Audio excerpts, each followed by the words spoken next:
All right, we are live. I'll be with you guys in just a minute. I'm just grabbing the last couple things, waiting for a few people to bounce in here. And if you're joining at a later time, we will put this in a link for you, or I'll probably edit off this opening so that you won't have to sit through it. Be right there.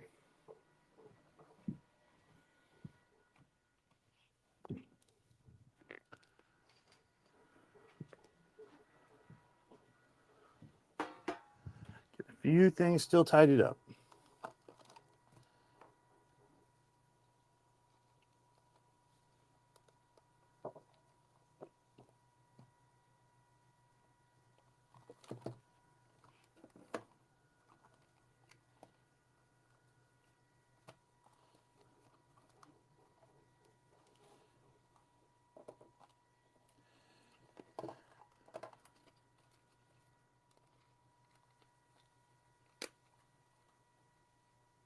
All right, I think we are all set. We'll be right there. Just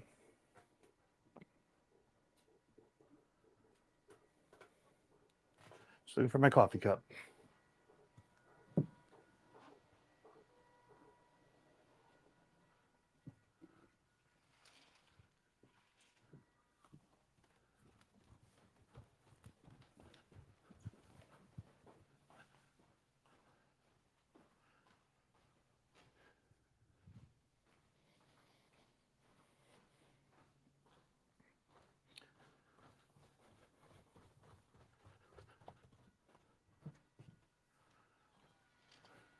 Found it. Here we go.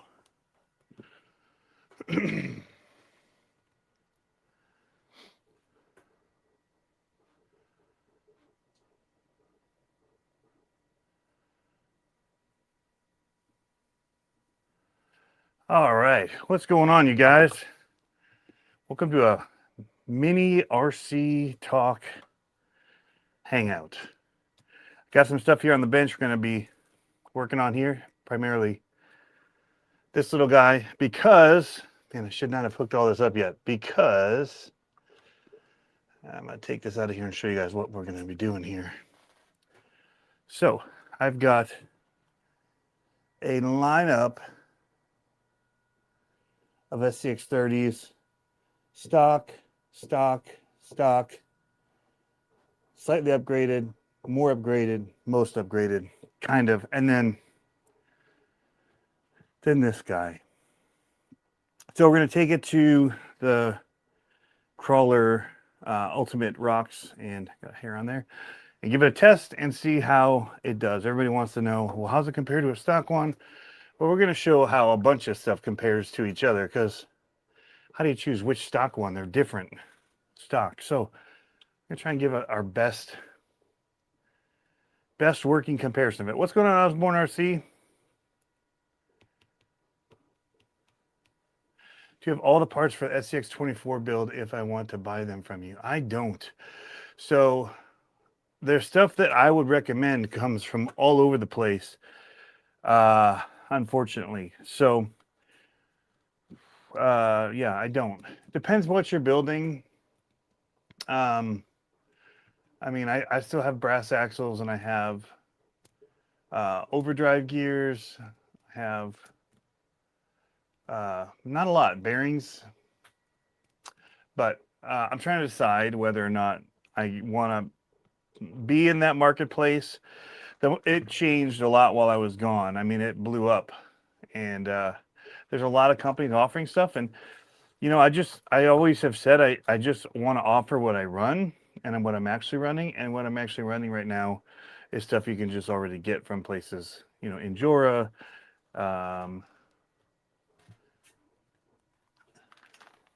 Mias axles, Next Racing,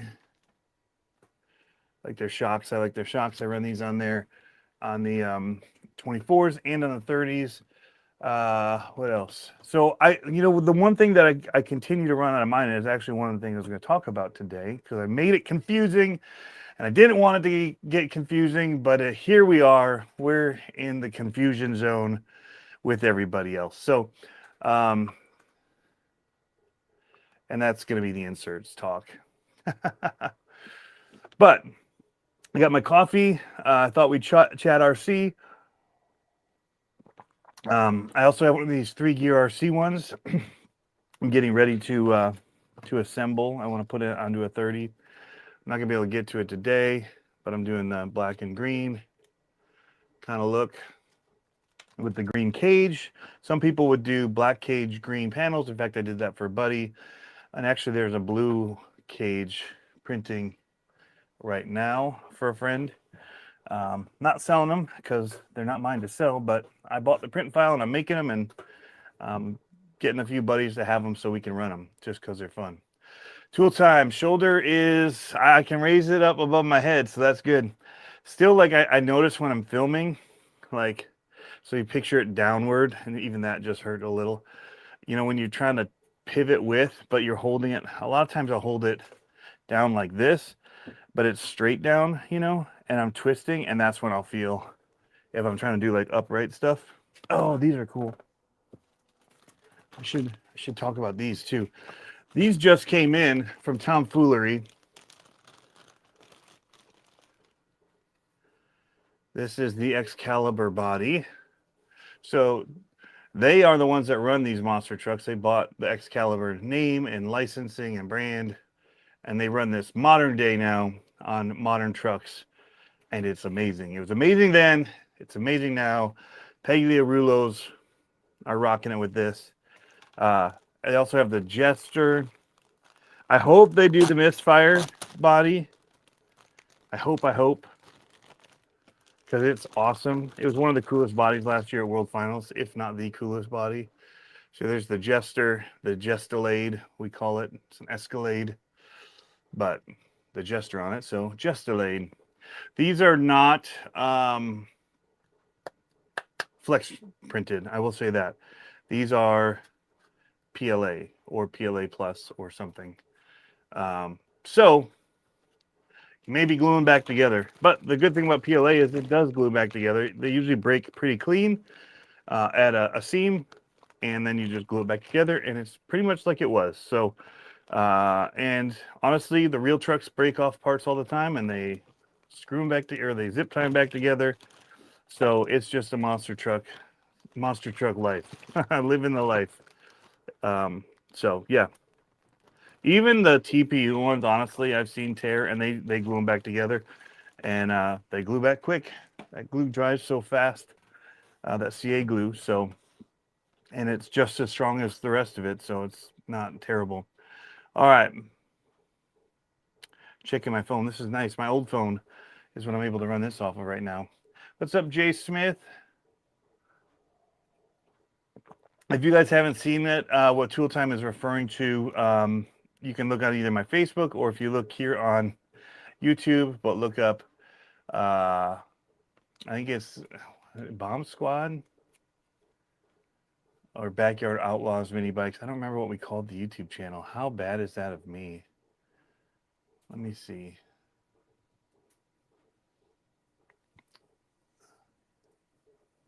Switch account. It's called Bomb Squad Garage - Backyard Outlaws, because Bomb Squad is really just the Backyard Outlaw Mini Bikes squad. So, and some of what we're doing is the garage part of it, so we just call it Bomb Squad Garage. But it was just kind of a fun. With Bomb, you can do cool stuff. Like, it's just visuals are so good if you use that. Anyway, let's roll on. Let's talk about what I want to do here. I should have gotten that C10, the new C10 from Axial. It's still an SCX24 like it was before. Not a whole lot of upgrades going on there, you guys. But the one upgrade that they did do was pretty much a game changer for how it handles, which is crazy to think. I even talked to the person who designed it, who's no longer there, who was his project to take through from start to finish. And he just kind of reached out and said, hope you like it. And I was just like, dude, how is this handling so much better? It's not just tipping over when you look at it. Like, you guys know, the original ones, just you look at them and they tipped over. And so just by widening the wheels a little bit, game changer. Wider tires, extended out from the body a little bit. That's all it took. When you look at a lot of the other ones that are stock, and I unfortunately don't keep any of them stock, and the ones I do have are all in a bin because I took them up for Reaction RC was doing a what was it? Is Mary Free Bed, so it's like amputees and stuff like that night, and they came in, and so we were all in there, one to help go out and get the cars on the course, but also to bring in our cars and let them run them. Anyway, so I packed up all of my ones that are stock or stock-ish for that. But I'll tell you what, I don't even know if any of them have stock tires on them because the stock tires are so bad. I just take them off and throw them out. I don't even keep them. I started to, though. Maybe I have some here. When they're too tall, sidewalls are too tall. They're so narrow and they're tucked. They're underneath the frame. So one, they rub the body, which when you're building the car, like size it to the car you're building. Jeff Herrick, yes, amputee night. You were there, bud. Anyway, I put them all in there for that. And where was I going? Oh, yeah, the tires are terrible stock. So they sized it like they did with the 30. They made the right size tires and wheels for the truck. Now, what they did with the C10 on the CCxRC is they have a larger inner diameter that you don't see of the wheel. So less sidewall internally, which is going to make it hard to mount that wheel or that tire to other wheels, but whatever. It doesn't need to. Most people just scrap all that stuff anyway. They're glued. It's not a tire you need to buy to put on other wheels. But those boggers are just really good. The wheels are so small compared to the tires, it looks kind of weird. It looks like a mud truck that people would do with those old ones. But yeah, it is a small inner wheel, and on the side showing. Anyway, that's just something to note. I'm mentioning that because I'm getting ready to print an interior for it because it has clear windows and it looks really good. And so I want to put a little interior in it. I wish the interior came with the driver, but it doesn't. So I'm actually just printing an interior to put in. I'll have to find some kind of figure to put in it.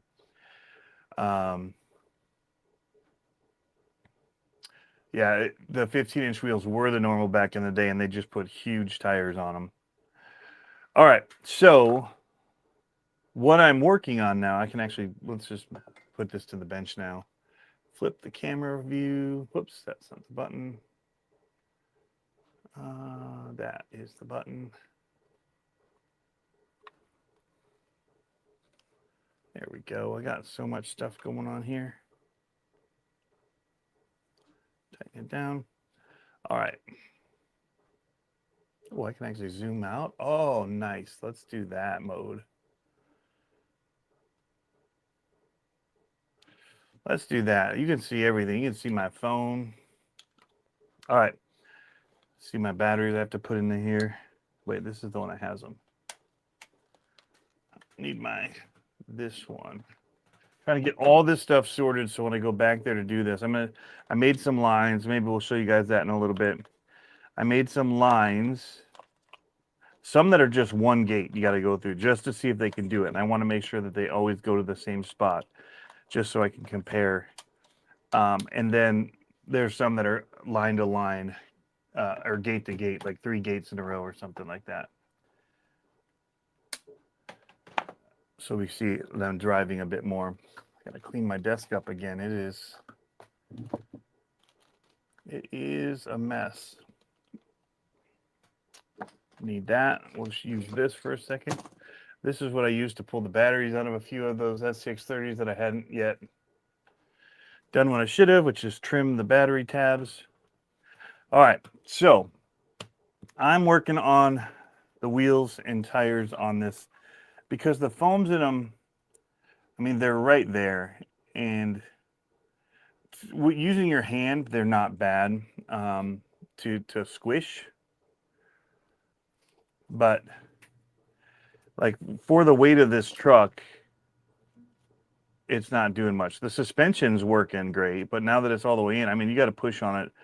And it's pretty firm as far as resistance back, but you can tell that the tires themselves feel really good. And actually in this one, I already put in an insert. And so that initial gap is right there. That's what we're wanting, is that very light touch, and it just kind of pushes in. You don't really get that with these, with a light touch. It doesn't do anything. Because that's about all we're going to get from this truck, unless it's really bound, and then it'll maybe push a little bit more. So I almost wonder if I should do a smaller size and have even more air gap.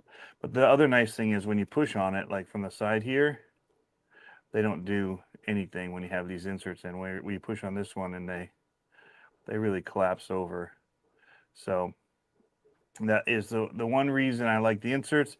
It is also the reason that I don't like these. Now these are for bigger size, but these ones also just kind of, they're too soft. But it's not in the softness up and down. It's in the softness sideways. So they still twist and fold over. They're not rigid enough for the side hilling, in my opinion. My personal opinion. So I've got a whole stack of those that I'd tried. They're behind here too. There's 12 or so of them over there. So what I'm doing is working on putting these in. What I think I'm going to do is do the rears with this this size right here. So here's what I want to talk about. Here's where it's getting confusing. In fact, I'm going to fire up a little printer over here. Got my trusty old stickered up machine here. I got 2 coffees ready to go. You guys are on that computer. That's my editing, just MacBook Air. That's all I use nowadays. A MacBook Air to do all my video stuff. It's light, the battery lasts like forever, and it's powerful enough. And it's better to pay $1,000 than $3,500 for a machine that either way in about 3 years aren't going to be good enough for video, based on how quickly video is rapidly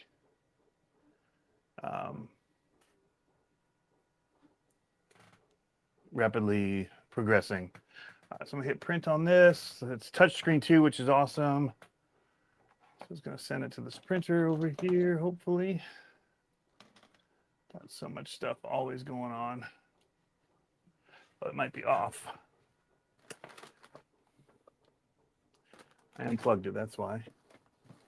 I unplugged it. I was having issues with my lights flickering. Turned out there's something with this bamboo drawing power. So much power that it was making my lighting flicker over here. So get this on. Why is it not on?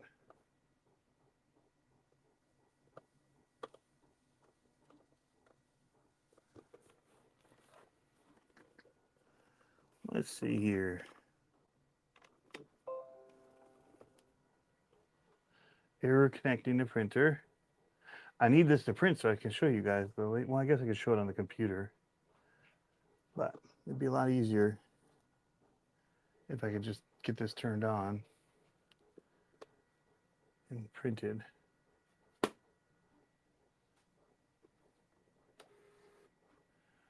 it's connected.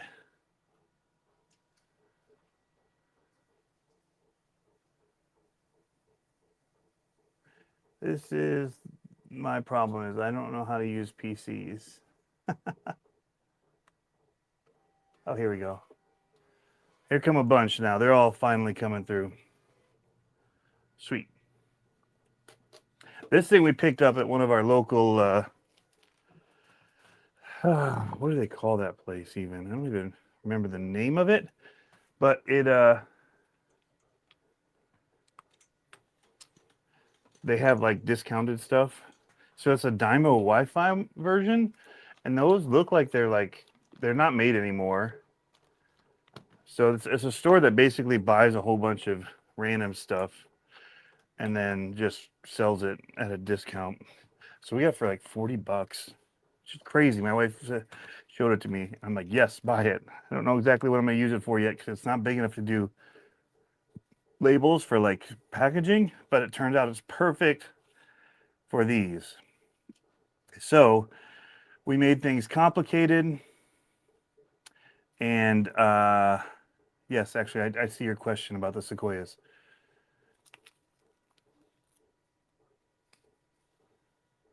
Isaiah, I will ask that question. Isaiah Coates, why do you big RC YouTubers post at the same time? We will address that. It's a good question. Kevin Talbot actually had a great video last night, or yesterday, or whenever it came out. I just watched it. So when I got into the insert game, I've got them all over down here. I need to, now that we're getting more sizes, I need to label the walls up there so we can stack them after they come off. There's some blue ones up there. There's green, there's orange. We have a few over on the sidewall. There's a bunch over stacked next to the printers. They're all over the place because we just keep printing them. We try to keep the sizing minimal options and to make it easy to buy because it can be overwhelming trying to find out. And that's what we're finding with these. People were ordering them because what Endura did is they came out with these wheels here. These are their module wheels for the 30. These are something else that are brass D19s. And then they also had, they're already all on trucks, I think, but they had D18s, which are these here, which have a different size ring on the inside of them. So these ones are like 19 point, let's look at here. These are 19.6. So their ring on this was 19.7 millimeter. And their ring on these ones is 20.6 millimeters.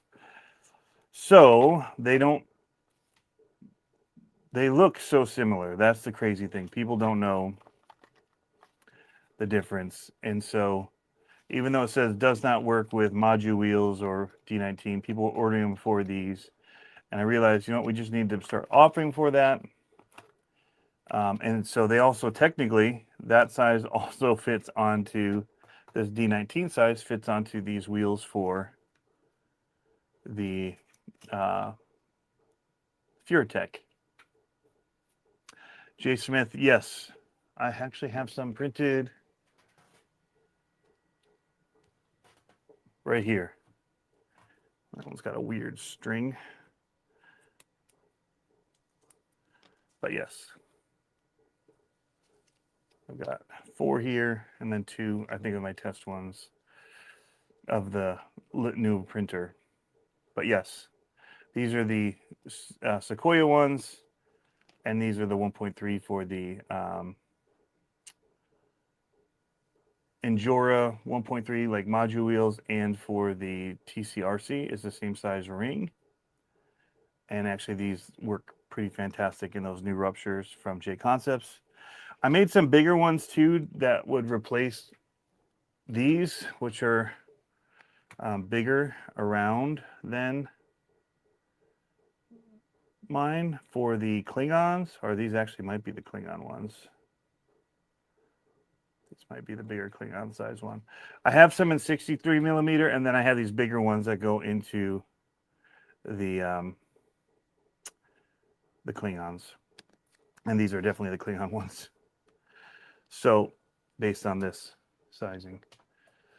I need to get updated on the site. There's just so many things I'm in the middle of doing. And that'll also have something like this. This is normally what I try to have now, where it was just the width of them, the inner diameter, thinking I was only going to have to do that and only change the outer diameters based on your tire size. That keeps it simple.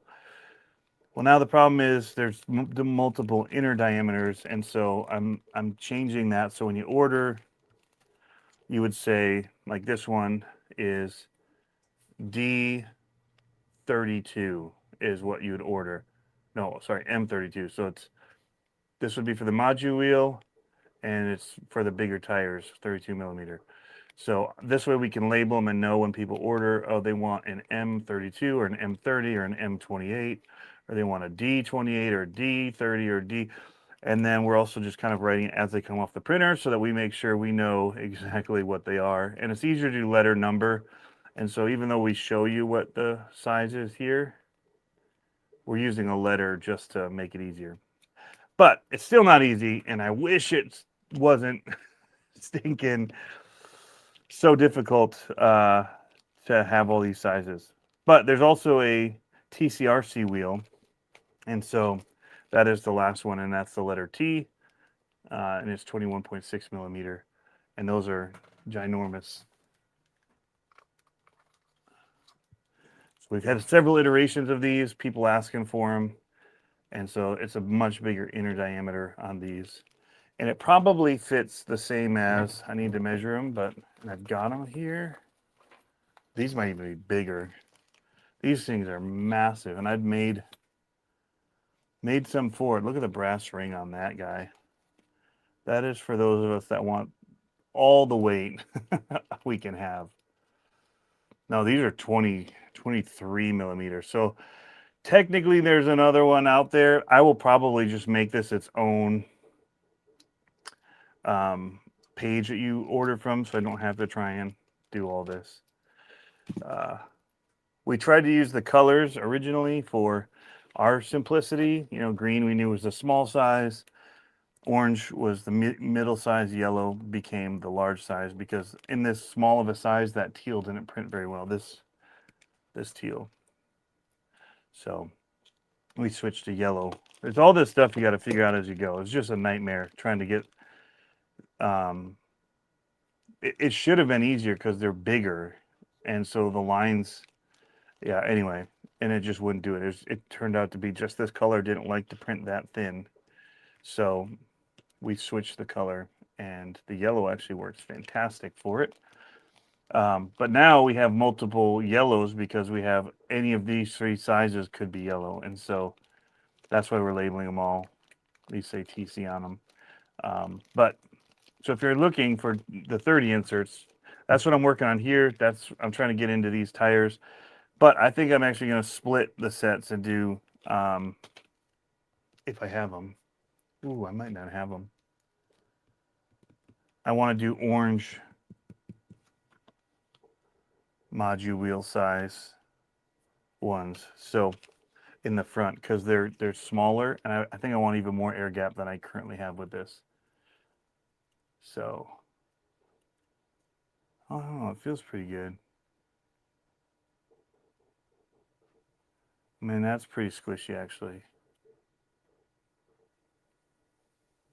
And it collapses aside. I think we'll test it with both the same, because I'd hate to tell people to buy two different ones. I'm not in it trying to take everybody's money. All right, so the question from before is this: why do you big RC YouTubers post at the same time each time you guys post? It's so creepy. So the only time that happens is, we can flip this around for one more second. The only time that's going to happen is on a new release. When the new release happens, we're giving guidelines from the companies about what time you're allowed to post the video. So we're all told, here's this, you can run it, you can work with it, you can send us feedback on it, but don't post anything on it until, it's almost always, if it's Horizon, it's a Thursday, it's gonna be 9:30. You'll notice that, you know, they want time to make sure they can get their website live and they can check all their end of stuff. So theirs starts popping at like 8 a.m. Eastern time. They'll do their video, they'll make sure it's working, they'll make sure their website's working. Then we can also grab the links to put into our descriptions and all that. I'll usually post their stuff right away when it comes out, and start, because people, you know, they love to be the first to know. So if I can help people see that it's coming, if they see it on my feed and maybe it just pops into their feed and nothing else is. So I usually post about it. Also, if anybody that wants to buy it and wants to support my channel, if they use my links, we get like a small commission on it. I don't even remember the percentage, if it's like 3% or I don't know. It just kind of helps, you know, fund what we're doing, and it doesn't cost you guys any more. The company's just, one, they know, hey, you know, people are paying attention to what Tony's doing and they're using his links and they're coming and buying you know, from A-Main or Horizon, Injora, some of those. And so I don't have one for FureTech. I don't make anything off of anything from FureTech. I just let you guys know that, just because, you know, Talbot was talking about that. Everyone thinks Arma sends him all the stuff, or not Arma, Traxxas. And he's like, no, they've sent me one thing, the rest I buy. You know, there's a lot of stuff I buy. And then there's a lot of stuff that does get sent here for us to review. And so the stuff, when it's tied to a release date, we're not allowed to share before. And then you'd be crazy not to share it at that same time, because once they start watching everybody else's, they already know about it and they might not watch yours. So that's why we all post at the same time. But everybody does a little bit different take on stuff. Like, I don't do stuff. Oh, is it done? Oh, let's check it out. Hold on. Oh, it is done. Oh, that looks awesome too.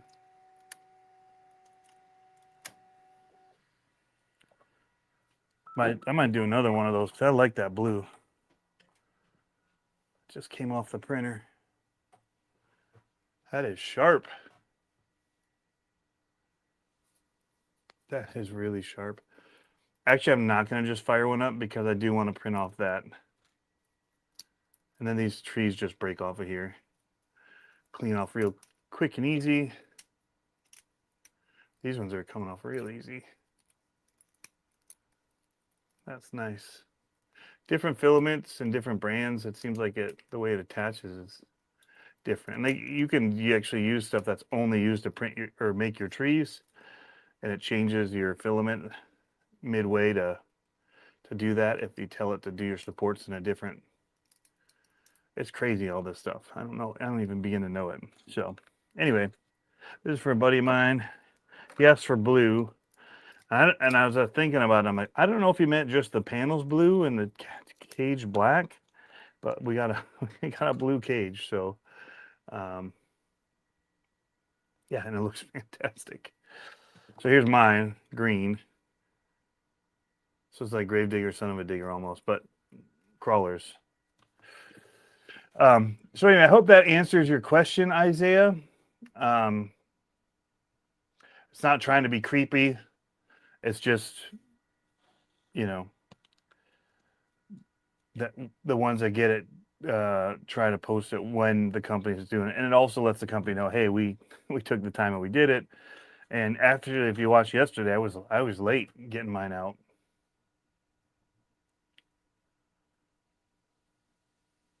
Now I'm behind. Do you like electric scooters too, or just mini bikes? I've only ridden like the Lime scooters, and I love those when I'm in traveling, like in Detroit or if I'm wherever. I love the scooters. Don't have one, and I only have the one electric mini bike. We have 3 gas powered mini bikes, but actually we'll show you how this ring goes into as we're working here talking. So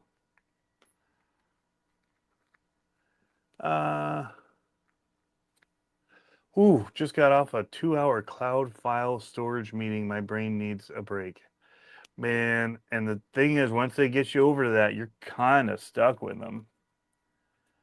Otherwise, moving all your files from the cloud is a bit of a beast. So the first thing I'm going to do is I'm going to vent the tire here. 2 spots with a belt punch. It's a little big for these size, but whatever. Oh, that piece of rubber just went flying into my eye. So we got a nice hole there. You can see through it. And then my M32 is going to be the one I'm going to use for this. And the reason that we built them and designed them kind of like we did is so that they're not directional. You can flip your tire if you want to try it a different way. You don't have to think about it when you're putting them on. If they're like these ones, which are the tires aren't directional, so you wouldn't know when you take them off which ones go where unless you mark it. So these inserts are not directional. You can flip them either way. So which is good. So I wasn't paying attention to what I was doing. So once I have it in there, I usually will put the ring on after, and I just kind of get it, pull the tire around like so. So now it's inside the tire, and then I just kind of squeeze. Maybe I'll go back to the other view. Down here, be easier. Oh. Why is it doing that? So then I'll just kind of pull with my fingers on the insert and just kind of push it in there. It's a snug fit. There, popped. So I pushed it up against this upper part like that, and then I pull on the bottom of the insert here, and it just pushes right on like that. So then you just center it in here. That easy. But that's why they have to be size specific, because I actually undersized it a little bit because I don't want it spinning. You know, if your tires or whatever, your bead doesn't lock fully, I don't want that insert spinning too. I know with the scramblers that used to be a little bit of an issue. So we wanted it to be nice and snug on there, but not too snug. But now we have to offer multiple sizes.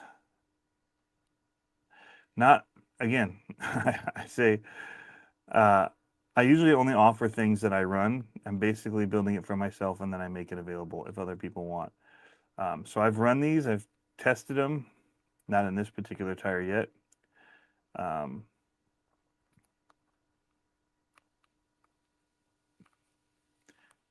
And so I'm comfortable to sell them because I know they work for me.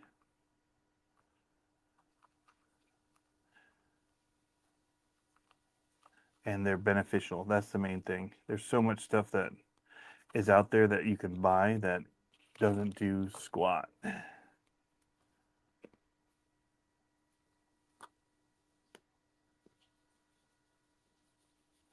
And we want ours to do squat.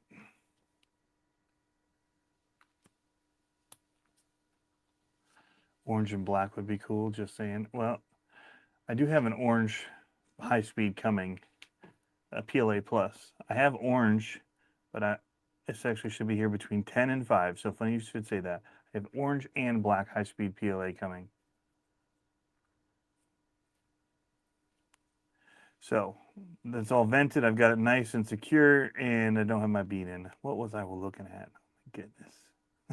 Take two. Anybody that's watched one of these lives before know that this is a regular occurrence here for doing things twice because we weren't paying attention because we were reading comments or whatever. Whatever the case may be, lots of little mistakes.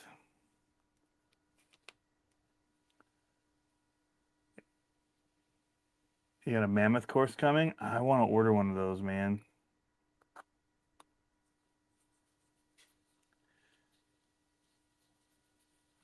It looks really good. Don't feel like I got that bead in there because it's wanting to come out. I think I'm just going to take this all the way off. Reset.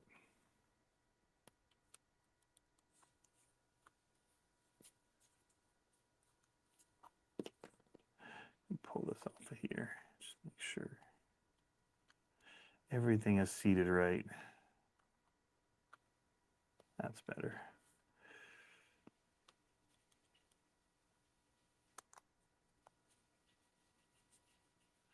The mammoth does look excellent. Yeah. I would like a bigger mammoth, though. I know it's because they can't fold it up and they're trying to make them fit into those boxes. Hold on. If it's here, I'll bring it to the next race. Sweet. Yeah, I want to definitely test it before. But I can see already how tough and tricky the terrain looks. I'll show you guys what I have back there. I really had to beef it up in order to make it difficult for, I think, what'll be like these ones here. Because even the stock CCxRC is pretty capable. That's the crazy thing. So I had a stock Bronco back there, and I was trying to find lines that were difficult or not doable with it to see then if the next steps up in car performance packages could make it do these obstacles. So that's why I said I have back there some different varied terrain where some are just do one line and others are do multiple. There we go. That's looking good. Tighten it. These have more screws than some of the other ones I get. I don't know why I'm using this driver. I have some really nice ones. This one actually fits great and works. You can see me having to work the tool out of it because it's a nice tight fit. This is a Details 1.3. No idea where this came from. I'm gonna be honest. If it came with something, it looks like I thought I was using one of the Mofo ones. I honestly don't know where this came from. If it came with a truck or, huh? Looks like it might have used to have a spinner on the back of it. There's not one now, but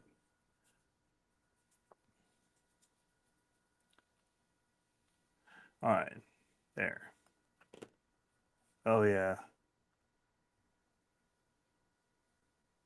that's barely tapping it, and you can see it getting that little squish in there, that give. So then the way that these are set up is that there's going to be spots that doesn't give as much because that's where that tree is, and that's where hopefully it'll hook.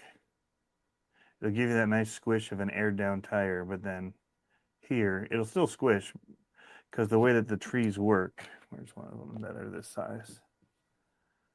This is only a 28, is that the trees will actually squish down around, and that's why they're sitting on that little post. Here's the other ones.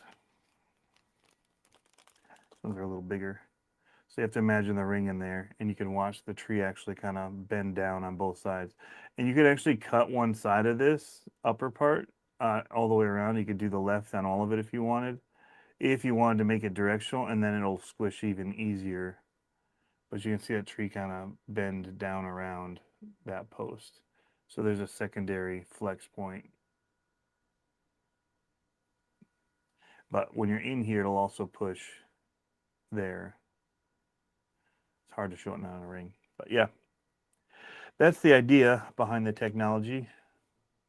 All I can say is it's worked good for me, and so we run it. Continue to run it in a lot of our trucks. Most of them, if not all of them, actually. So these wheels are interesting in that they run the CCx30 post, but these wheels are hex based. So they have this little hex that goes on there first. Just interesting. I am actually a little curious what the smaller size would be like. And there should be a little washer. Did it stick to this? Yes. I don't know what the washer, if it's necessary. I'm guessing it is to allow the nut to bite enough that it tightens it down. But yeah, these wheels could be used on more things because of that hex, I feel like. This will be fun to get on here. Oh, the joys of small things. There we go. Just gotta have the right tools. So yeah, my goal is to really get this finished so that I can then give it a test.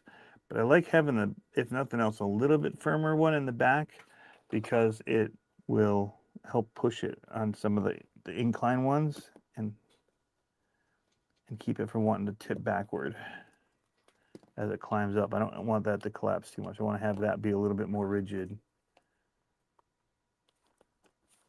But I can actually see it kind of squishing down just by sitting it on here. If I can give the angle down. Yeah, it's not gonna go low enough.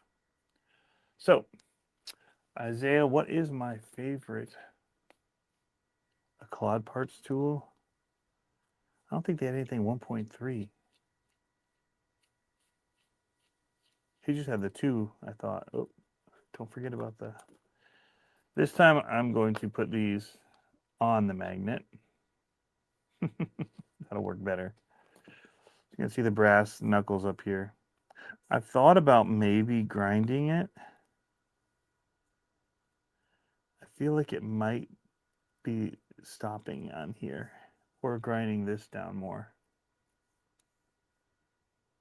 I feel like there might be a little bit more we could get. It's already steering pretty good though, so I'm not going to worry about it. But something to think about.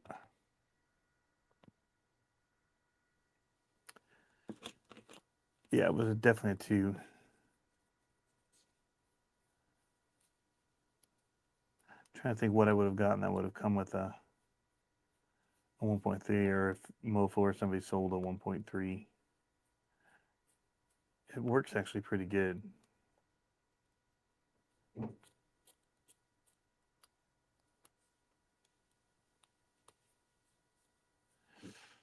Might have been a company that sent me some stuff to see if I wanted to make them and sell them. In that meaning, they already make them, but you just laser your name on them. That's how that works. Will you buy enough of these that will put your logo on them? And then you have to hopefully have enough people that are willing to buy them from you. All right. So I think let's just put the other sides on here so we can see. Now this is not the way that it would come because they're green, because I was just testing it while I had green already dried. So I'm also now drying all of my filaments before I use them because it's so damp down in the Michigan basement. What's up, RC Nixter? All right, so we're gonna try, these are M30s, so it's still that module wheel size, but it's a 30 diameter instead of being 28, which is normally what the greens are. But that's why we're labeling them, so that we can, if we have to do runs and there's a color already in there that we've been running and it's dry and I need a one-off, somebody may get one in whatever color is pre-dried. And if we were out of them, we try to keep stock rolling. I try to keep, but if for whatever reason we were building up stock on one of them and somebody ordered one that I didn't have in, I would just roll off one for them in whatever color I had, and then I just marker it. That way they know later what they have. So we're going to just try this and see what our air gap is.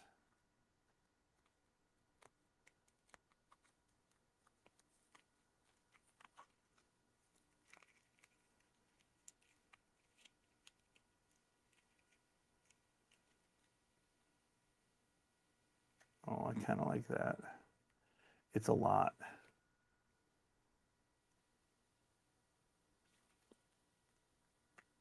Yep, we're gonna do 2 different ones because I'll show you as we get going. These are soft tires, but again, these rigs are so lightweight that they don't really make the trucks look aired down unless you have a substantial air gap, because the tires themselves are so stiff, or they're stiff enough that you don't need anything. And that's one of the things I found with that new CCx24 as well, with that C10. The tire just was a game changer for that new one. All right, so holding this, that's going to be a lot easier to get.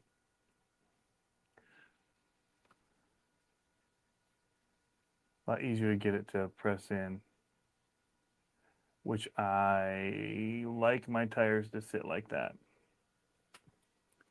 Because you can see this one sitting here, it still doesn't really look that aired down. And so people like, Well, these tires themselves they're rated at, these are 38 millimeter tires, but you only have 32 millimeter inserts.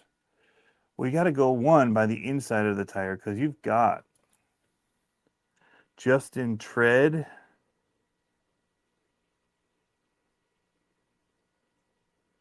Just in tread, you have almost 3 millimeters per side, 2 to 3. So subtract 4 or 6 from that 38, and you're sitting at 32, which is why this one is just inside that. And I kind of want more. I kind of want it to do this. And so it seems weird that we recommend such a differing number. Like I'm telling you a 30 millimeter for 38 millimeter tire. Because this is what I prefer. This much air gap in order for the tire to actually look like it's aired down. I had one guy just going with me. Like, it was kind of funny, but also like he was complaining to me through the messages on my site that the big companies weren't making inserts for these. So he's telling me, as he's asking about mine, basically that he wished he could be buying them from Injora or Mias, which I already showed why I don't like those silicone ones. But and then saying, you know, why people aren't making them for the size for these pin tires and things that he's running, that 40 some millimeter, 41 millimeter tires. And I'm like, dude, that's what the 32 millimeters for, because those, you take away these lugs on these things and you'll find that the inner part of the tire and the lightness of the truck, if you really do want it to sit squished, you gotta have a huge air gap. What's up, Tyler? How am I feeling after the wreck? The wreck was like 2 weeks ago, 2.5 weeks ago.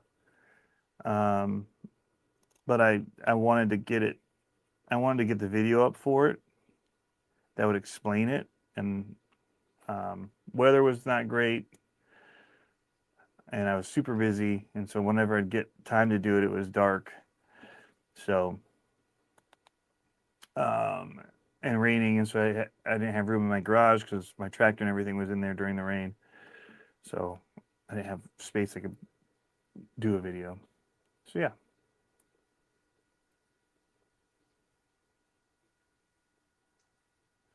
But I think this is going to be the one that I want. It's funny because I'm selling the most of the 32 millimeters. So either people are buying the bigger tires or because I actually don't run the 32 millimeters in a lot, even in those bigger ones, because again, the weight of the truck, I tend to run the 30. And then it still stops that flex from the side. I mean, you can get tire movement, but it eventually will hit and stop. Again, not like the foams, which the whole side wall pushes over. You push on the treads and it just wraps. Where these will push and they'll stop on the tire or the insert eventually and stop giving. But the silicone ones act more like foam for sidewall. And so that's where we feel the biggest losses is in tires and tire push, because so much of it, what we're doing is about getting to the next gate clean. I don't know if I put that last one on right. I wasn't paying attention to which way the hex was on there. We'll see. We'll see if we get binding later.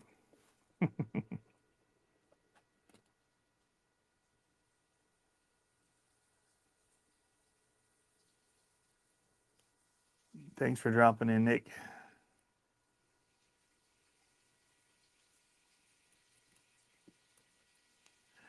Nickster. Oh no, there's a bearing here. That goes right there.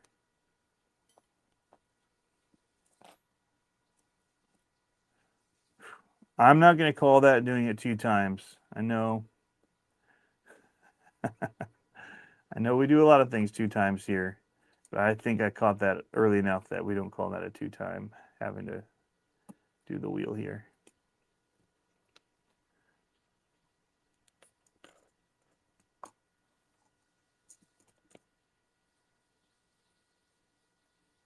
Wasn't blatant enough. Wasn't egregious.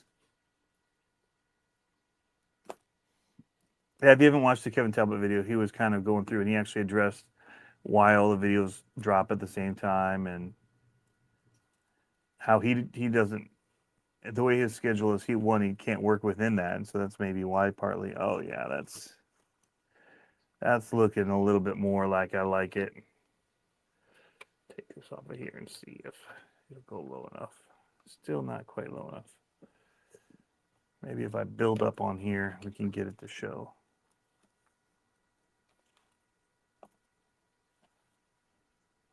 Well, you can see it more when only one tire is on. You can see it really kind of flexing on there.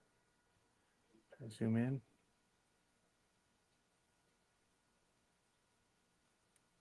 Ooh. Hey now, let's focus. You can see it right on the side of it there, squishing. There, it's coming up. You just see that little fold on the sidewall when you set it down. Yeah, where the back one, you're not really going to see that very much. You ain't seen nothing because it ain't focused. It's too close.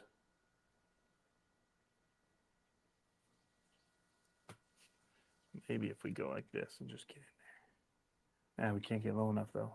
Wait, I'm stupid. We can get low enough.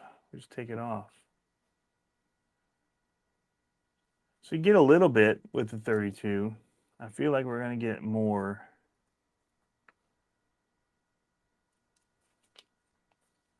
More of that wrap there with the, yeah. There we go. Getting that little bit of tire flex and wrap. And this one's uber light. This truck itself.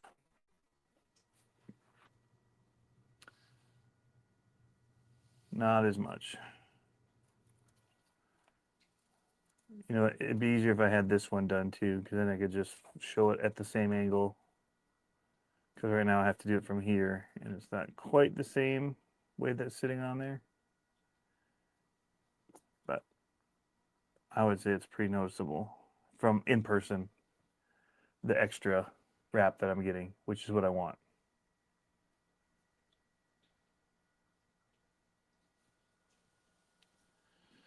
Hey, Saturn 5, what's going on? All right, so I have one left to do. Not that one. That would have been funny. Big waste of time. So now I probably need to start offering packages that are splits so people don't have to buy. You know what? I just need to write in there. I'd be willing to do it. People can just send me a message after they order and be like, hey, can I actually get a split? I want my rear ones to be stiff. And then, of course, you could just buy 2 sets and do it to 2 trucks. Because let's be honest, if you're upgrading your truck considerably, you probably have 2. That's how this hobby works. It seems like everybody seems to just jump in both feet. I shouldn't have used that. They just jump in head first. I'll just say that. I want to create a safe space.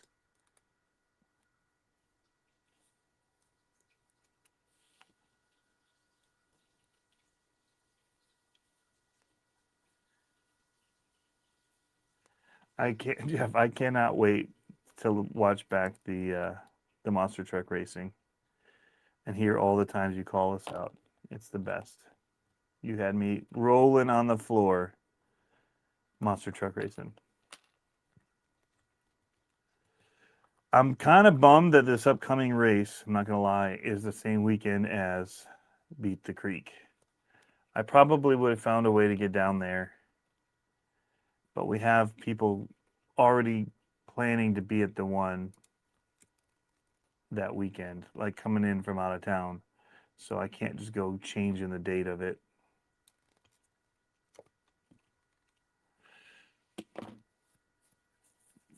So a little bit bummed. Don't want those M20s. You want these M30s. In fact, who in here has an SCX30 with Enduro wheels? Anybody rocking them? Like the Maji wheels or these new brass ones or the D19s? The D19 style?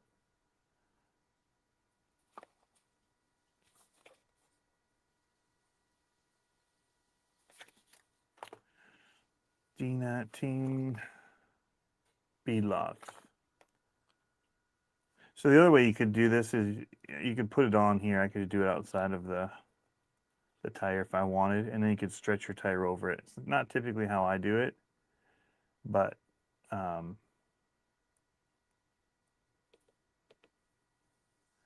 gonna kind of pre-push these triangles a little, give them a little work in here. Yeah. There, you can see it a little bit with the ring, how that tree moves,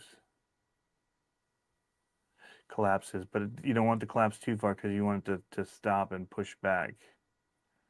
All right, but you could do it that way. I vented these already, and then you can just stretch your tire over them. Actually, with these tires being so, that was way easier. So I would just recommend doing that if you got really loose tires like these.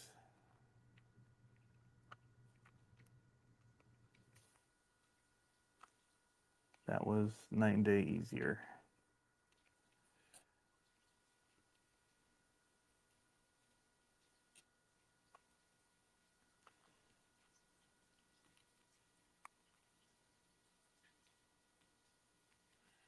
Misfit Builds RC, you have what? These wheels? Enduro wheels?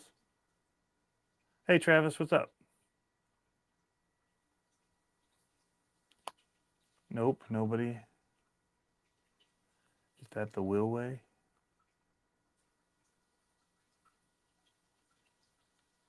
Will uses flubs, but I don't think he does anything for his minis or his 30s. He definitely does for his minis. He uses flub.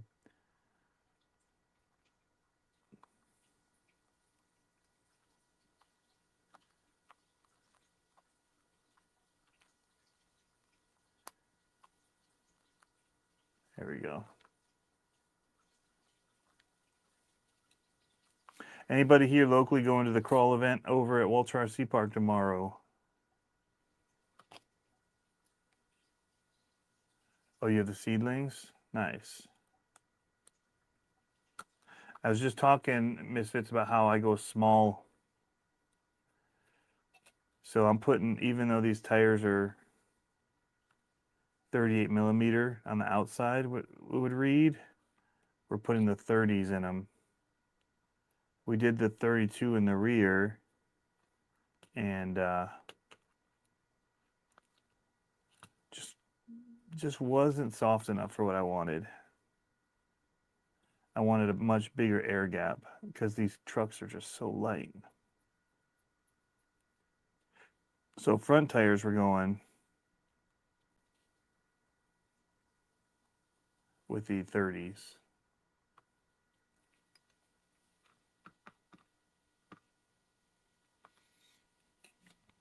Tyler's got plans. Travis says later.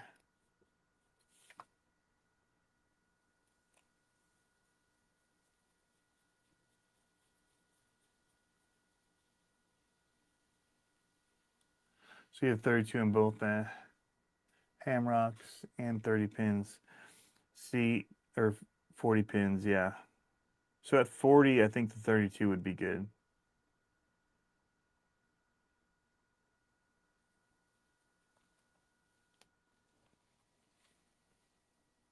You guys, I put the 28 on.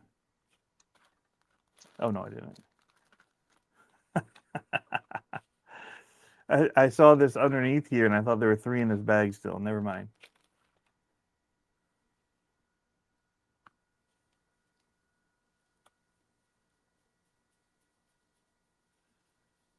The air gap does help a lot. Yeah, the tires are just, I mean, there's already so provide enough resistance that if you have anything up against the inside of it, it doesn't allow it to conform enough. So I won't mind to sit squished.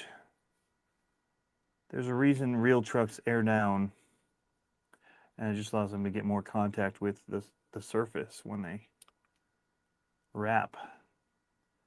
So the rears on these, again, are the 32, and it's decent, but it's not this soft. So I think, though, for the rear, when it takes all the weight when it's standing up like this, I think that'll be good, where the front will get lighter, and so we'll have a more of an air gap. So we lost the bearing again. I'm going to catch that early on. I'm thinking this truck's going to lay down some lines now. But we'll see. But that's not going to be on the live. That'll be a video to come, because everybody wants to see it compared to, they say that they're slightly modified or their stock trucks could do better than this truck. So we just want to see if that's the case. I'm just really genuinely curious. Not doing it to prove anybody wrong, but I'm genuinely curious what they saw when they were watching it that made them think that, and if it actually will. But again, the stock ones are pretty capable, so if this little $10 fix can make it even better and then not have to get different tires or wheels, I just felt like, again, getting into this, the foams just felt a little, they're pretty soft actually if you just look at the foams themselves, which we'll do here in a second.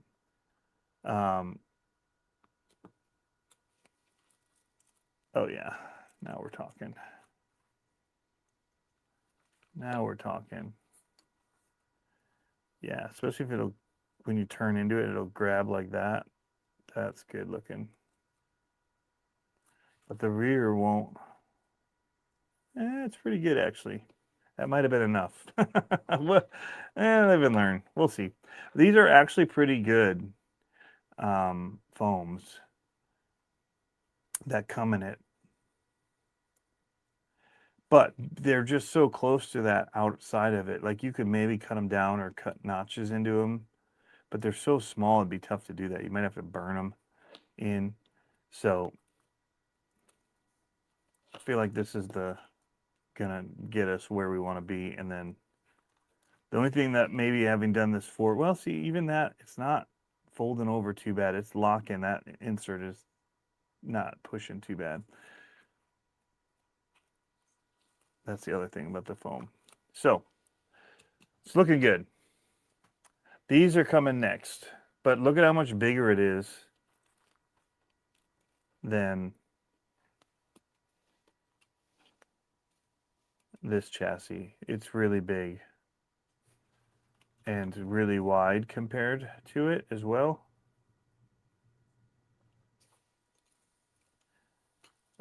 But it looks like it just kind of goes over all this stuff, and it'll be, it's just extended.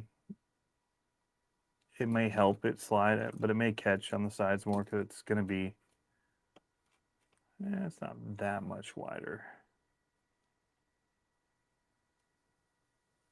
But it's definitely wider. When you see it built over it, it surrounds the tires a whole lot more.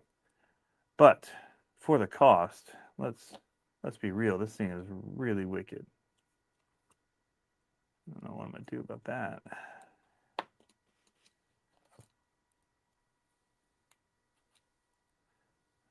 A piece is stuck in there. There it went. Just part of my support.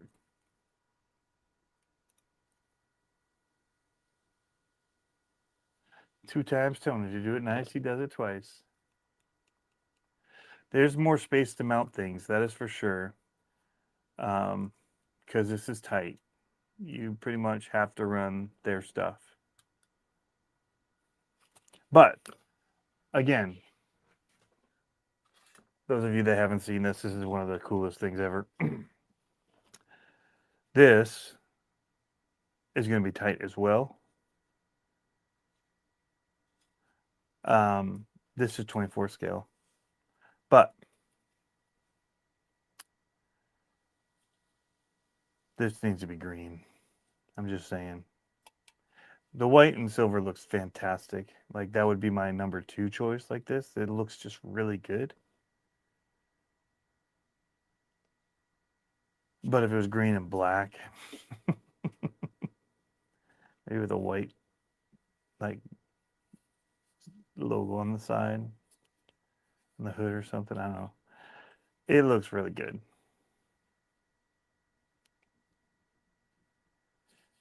But this alone, no anything, no electronics, no not anything. It was like $350 for just this. So for people to say that I wouldn't spend $470 for this completely built out is crazy. A couple reasons. I think that these are a steal at the 80 or $90 that they're selling these cages for. Smaller in size does not mean less work. Bending, trying to get it all shaped up and tacked together and all, it's still a ton of work for somebody. And then they're doing it in these little weld points and tapping them. It's a lot of work. But then to build it, that's where I say, nope, no, not for me. Even in my build series with the CCxRC, I was turning down doing certain things to it. Like, I didn't put in a brass skid because I didn't want to have to take all of this off and reconnect links. I mean, it's not fun to work with these small of a screw.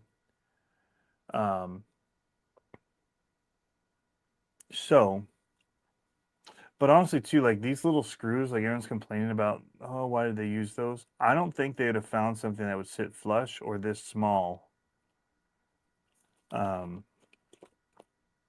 anything else. When they do the close-up pictures, it's like this, and so they seem huge. But when you're looking at it in person, these are tiny screws. When it's, I mean, there's my hand. They're tiny. I think it actually looks better than what they've done with the bigger 18 scale one, with the big black ones. They weren't. This is much cleaner. Or you could do like Matt did, and he wrapped his with a. You could put a sticker wrap over this stuff. You could take them off. Yeah, you just vinyl wrap them, whatever. And he just glued them on. Used E6000 to glue it on here, because you don't really, now that it's built, you don't have to get in here to access stuff. And if you did, you'd probably just drop the skid plate out and then reach up from the inside. I'm not probably taking these off to get at what's in here, or taking this top off. I'm going to drop everything out, kind of like I'll do with this build. I don't foresee that I'll take any of this stuff off. I'll just build into it and then attach. So I'll probably have all my other stuff pre-built, slap it up here, and attach my shocks and links. Oh no, I probably do have to take those off actually, because the links you got to be able to screw in from the outside. So I lied. I will be taking this one off. All these ones are accessible underneath it. This one, the skid is incorporated into the chassis. So the titanium ones, I just think they're amazing. The look of these, or any of these caged ones right now, this looks really good too, even for a 3D printed one. But I'm really digging on these. We have the MB1 version of this. We have the Furatech one that I did the 18 scale or 24 scale axles under. So we have multiple variations of these metal chassis ones. Um, do they perform as good in the comp with the heavier upper? Maybe not. Although I did so good with Will's one of these when I did test his at a comp. I think I beat everybody. I think I got a 0. It was so good. But his setup is really good too. So there's something to be said for that. I don't know that I'll get mine set up as good as his. But, I mean, this came with all the upgrades. I didn't have to do them. And I priced it out. It would be about the same. It would be a little more expensive for me to build this than to just have it already built. The only thing I might do different on it, honestly, the shocks, actually, I wouldn't change. The shocks are so good. Servo's fine. And I rated that at like $30 even when I did my pricing. So if you did reefs or some of the other ones, they're more expensive than what I even accounted for in the pricing on this. In fact, I can show you guys. Let me just make sure I don't have anything else weird on here. I kind of just did a pricing. Yeah. So chassis 90, the Unity speed motor is 120. I went low, I think, on the transmission at 45. Because most of them don't show what it would be with metal gears and all that. So you'd have to buy, they just sell the casing. So you'd have to have it or buy a transmission for it. And that, so I just guessed and said 45. Because if you were to just buy a stock one and put it in, you'd be somewhere in there. Skid plates are about 15. For metal ones, drive shafts are about 15. Again, I didn't look them up, I guessed. Complete metal axles are, most of them run about $50. Shocks, I have it at 20. Servo just at 30. The RXTX, again, most people don't. That's hard to put a number on if you're going to do. They don't say what they sell their radio for, these Dumbo ones. I don't know what the Dumbo radio costs, but I'm pretty sure that the RX was like 25 or 30 just for that, for these little tiny ones that fit in here. So I just put that at 50. But you could come with your own. You're not really going to find a radio and receiver for that. So let's just start with that. But if you already have a radio and maybe you just have to get a receiver, I just kind of threw it in there. Wheels, tires, low. I did it on the low end again, $35. I was factoring it be like 20 for the wheels, 15 for tires. So I lowballed things, and I didn't even include steering links. I forgot to include steering links, and came in at 488. So, yeah. Again, the only thing that I might change would be the axles. I might have gone with something else if I were building it myself. Mias or the Enduro Planets. These are just extended width version, but they do have brass knuckles on them. The weight balance on this is already 60/40, and that's with the battery in, so it's pretty good. It was 59/31. The tires, actually, I haven't found a tire that I would go with over these ones yet. I know a lot of people are running pins. I don't know. These, I like the tread pattern on these, and they did pretty good. So yeah, for not having a building it, it's pretty sweet. And then I would just tune little things like this. But servo runs good. Axle width, actually, it's pretty wide. Let's get a stock one in here.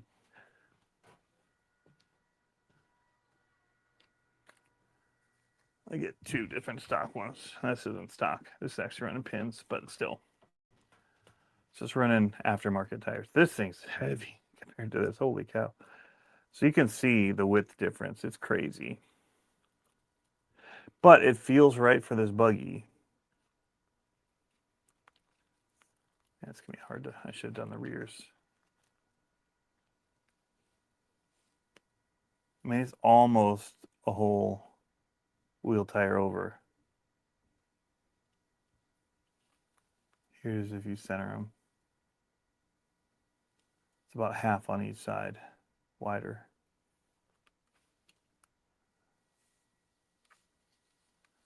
Again, if you go to the outside of this one, substantially wider. Here it would be with the K10, which already seems wider because of the wheels. And about a half a tire over-ish. So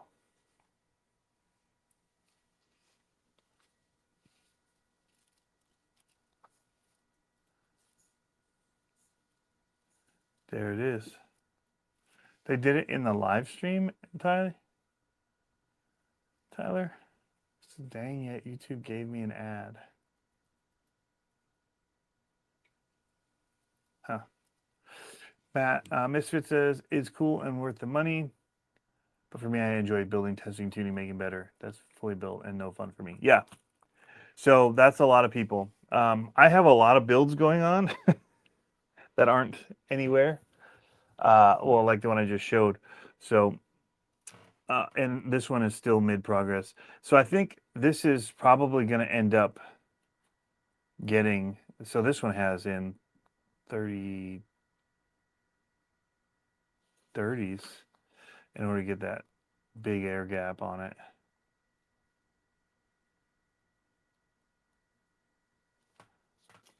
You can feel the insert in here.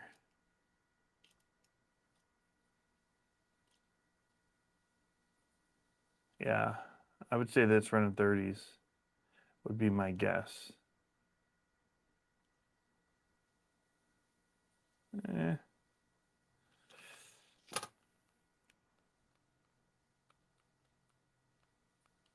Maybe I did the same thing with the different rear and front. Because these actually feel softer. That's what I did. I did 30s in the front, 32 in the rear.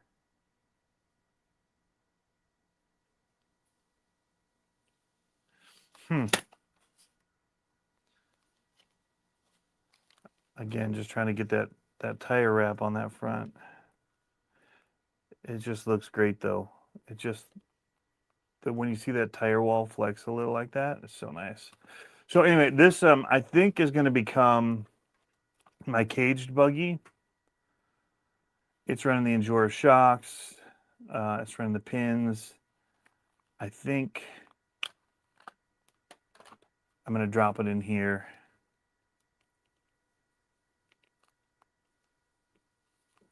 But that'll happen, I think, when I go to the brushless system for it. I have the Endura brushless system to install. But I need to get back to this chasing gains. There's so much that's getting thrown at us right now and thrown at me to do for content. Man, that looks really good right there when it does that. Yep. So, I don't know, Misfits Builds, if you were in here, I was talking about the new way that I'm doing these inserts is because of the different sizes. We're lettering the inner diameter and we're using number for the outer. So like these are M32, and that way I can just use one. I used to have to do like this for my other ones, and I got a whole bin of them I always got to look through. So these are for Treel, and I got to find the ones that are that's Treel. These are for Seedlings. So these are before when I only had one size I offered. Pine Trees, here's Endura. And that was based on the inner diameter. So I had all these different ones that labeled, and it's just a pain. And I was like, man, I just need to not do that and be able to print them off quick and just mark them like what they are. And so we did this, but we're offering more with those, the sizing change the name, and we're not going to do that for the seedlings. So we had the smaller version of the saplings was technically still for, you know, a 24 scale, where all of the seedlings are going to be called seedlings, but have that. Anyway, it's just getting confusing, and so we're trying to make it a little bit easier for us, and then also give more options, since Endure is offering so many different wheel sizes. And then we're labeling them here. So M32, we know that this is going to be a Fitz DiMaggio wheel or the D19s, because the M is 20.5 millimeter. Yeah. So I hate that it's getting that way. I didn't order inserts in the very beginning because of how hard it was to figure out the sizing and all that I needed. And now here we are.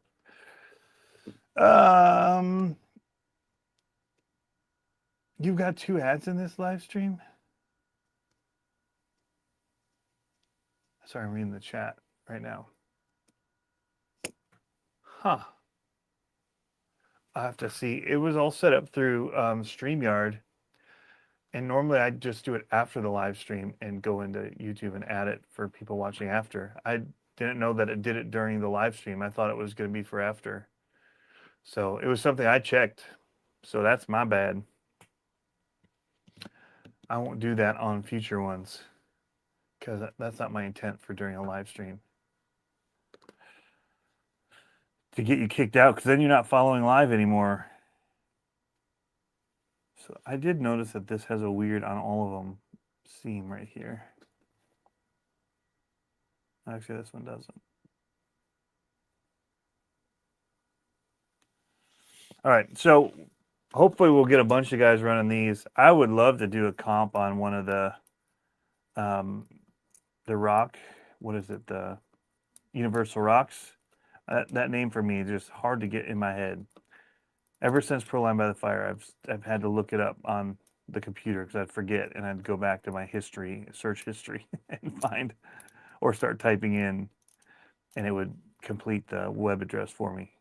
But I'd love to get these on the Universal Rocks with some pins, and then just have a little comp off of, you know, the same kind of chassis trucks, where we're all running these, but then we can run whatever motors and suspension and that we want, tires, and just see how we do.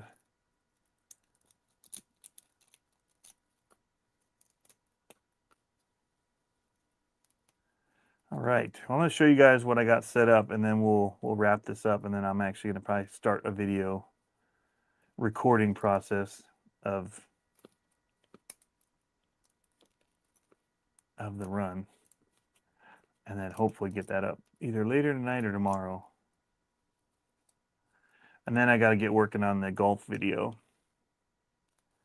I've needed a break. I've been working on an actual edit project for a client, 2 video projects that were deadline projects, trying to help them get some promo stuff done for a movie that they had in theaters, and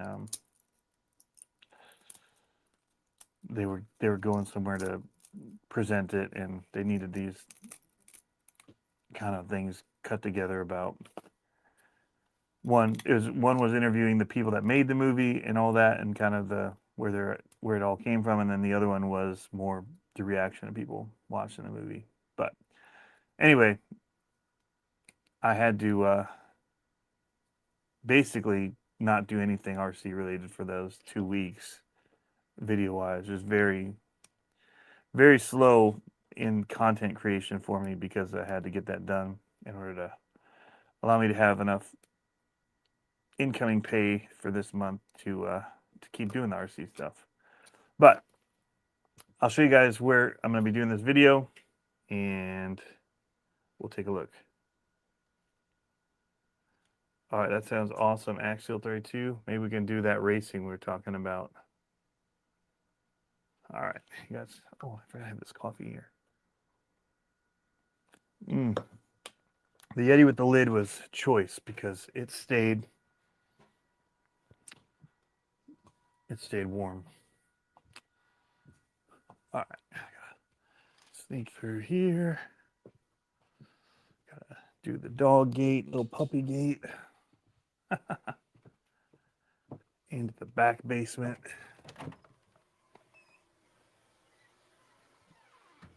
Got ducks, so I don't hit my head on all this stuff.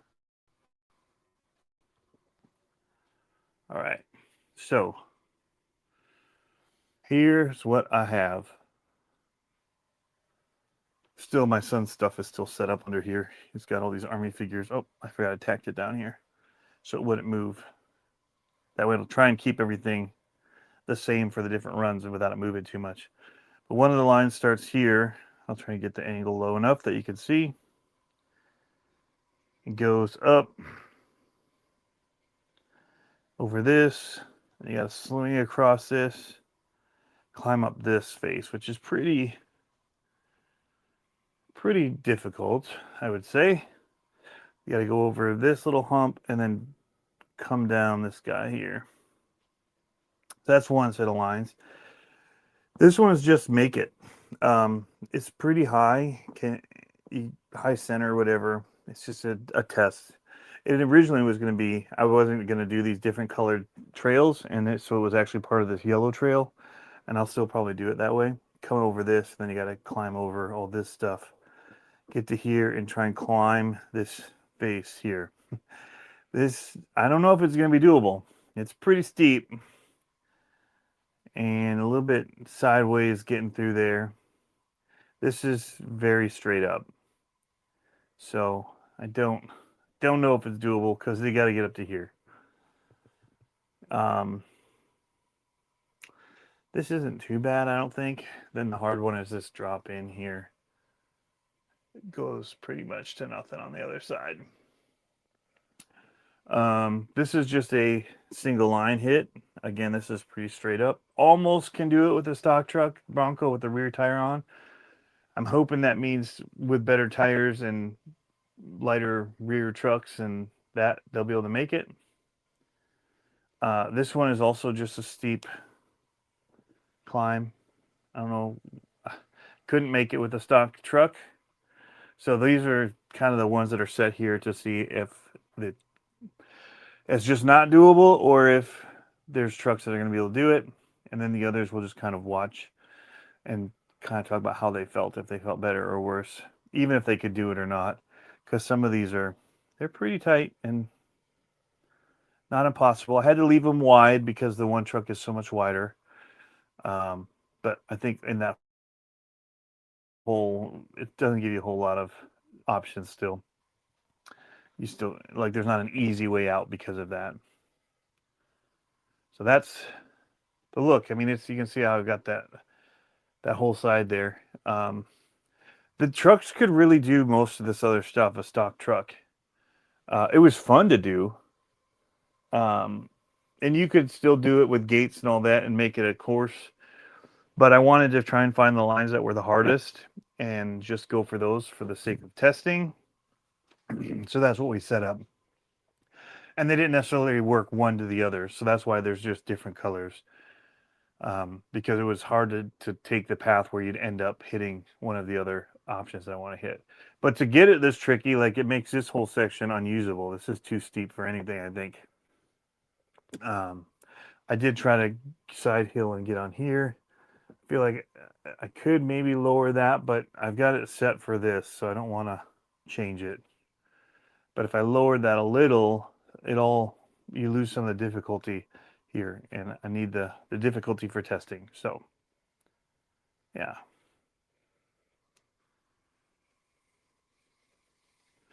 How many inch gates are they for the 30? I don't think anybody's come up with a standard. And it's going to be tough because, like, that buggy, so I was doing about just under 5. But I have it normally set at about 4.5.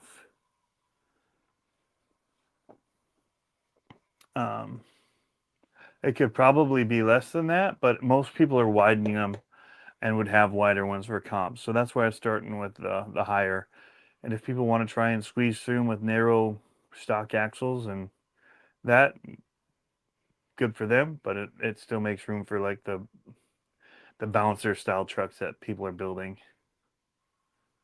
But 4.5, that's what I notched on my little gate guide here. I did 4.5, 5, 6, and 7, and I've got these little notches at the half points if people wanted to. And I think these are listed for free on the website. Trying to get more stuff on there. But again, it comes down to time. Time is the killer. Man, I almost hit that. I haven't worn this J Concepts hat in a while. Just realizing that's what I'm wearing. I'm stepping through here real quick.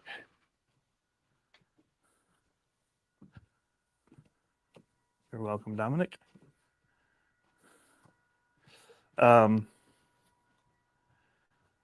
Yeah, I guess I could show a little bit of what we're doing on there before I go and do the video.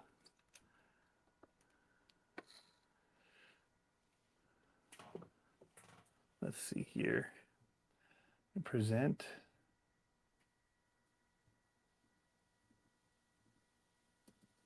I gotta get to it first. Oh yeah, it shows up on there. It's the first thing that pulls up. Also, I have the weight boxes for people that were asking for them before as a free download for people too. So let me just do the StreamYard, share screen.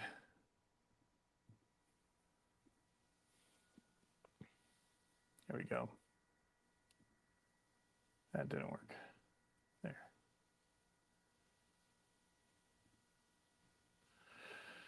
So the gate guides are free. I took off all the rules and stuff like that because everybody runs their own. I just put, it's just a ruler. I mean, people can carry a ruler if they want, but if they want just something that's very easy to, I did the step in so that you'd have an easier way to just like literally lock it in and put your gate there from the edge of one gate. Where's that? Where's one? Like,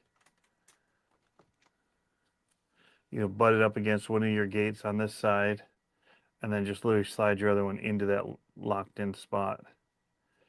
So that's why I've done it that way for 5, 6, 7. Because I think we might have been even doing 5-inch gates for some of the. They just don't handle as well, so we were being a little bit lenient because that's when you're dealing in the little bit with these minis, that 4.5. The slide is still about the same as a bigger one, left or right, and so going too tight on the gates doesn't leave you any room. So I think I was actually using 5 on some because yeah. And so that's why the 5 is actually notched here. But if it was an easy gate and you wanted to slip it into 4.5, you could. But I found that on any of them that were crazy side hill or whatever, I was a lot of times choosing 5-inch for this anyway, for the 30s. So I had 5, 6, and we do 7 for 18 scale. We do 6 for 24. We do 7-inch for 18 scale, and then I thought 5-inch for 30th. But I did mark below it in case people wanted to go to 4.5. That's right.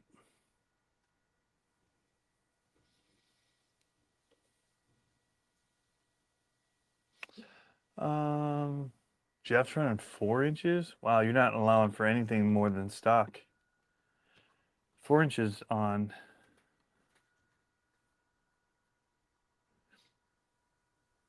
I guess it gives you about 1/2 inch on each side of it. That seems tight. Because what would, there's a comp 24 here. What would 6 inches look like? 1, 2, 3, 4, 5, 6. So with this, we have almost an inch to each side. And so that's where that little bit of movement happens. And that same amount of movement happens even with these little ones. And that's why I think I did the 4.5, 5.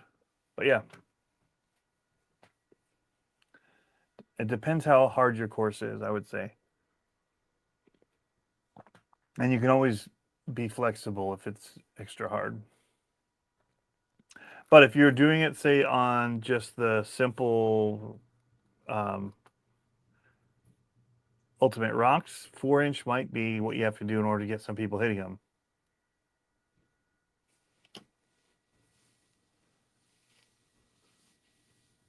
RC Richie says, I tried 4 in 4.5. 4 is doable, but I'm sure every line would be different. Yeah. Yep. Yeah, because I didn't even mark a 4 on this thing. But on my other course, the trucks would slide so much and get, especially if you do any mud pits or anything like that, then they move so much. So sequoias are here. Do I have them in stock listed? So the little Sequoia is 53, the big. So the 53 millimeters will actually run in 63 millimeter tires. That's what's funny about that. So little Sequoia is 53 millimeters. That's why I think these are the ones we were looking at earlier are the big Sequoias. Well,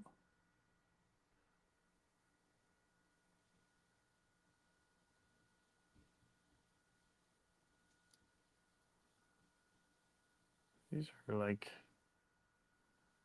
these are weird size. These are like 58. These might have been a test one. They might have been tests that I was trying and weren't big enough for the Klingons.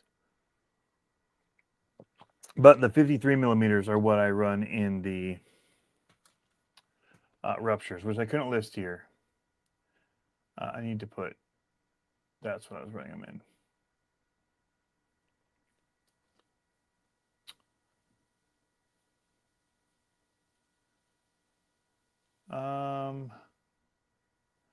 Yeah, so that's it.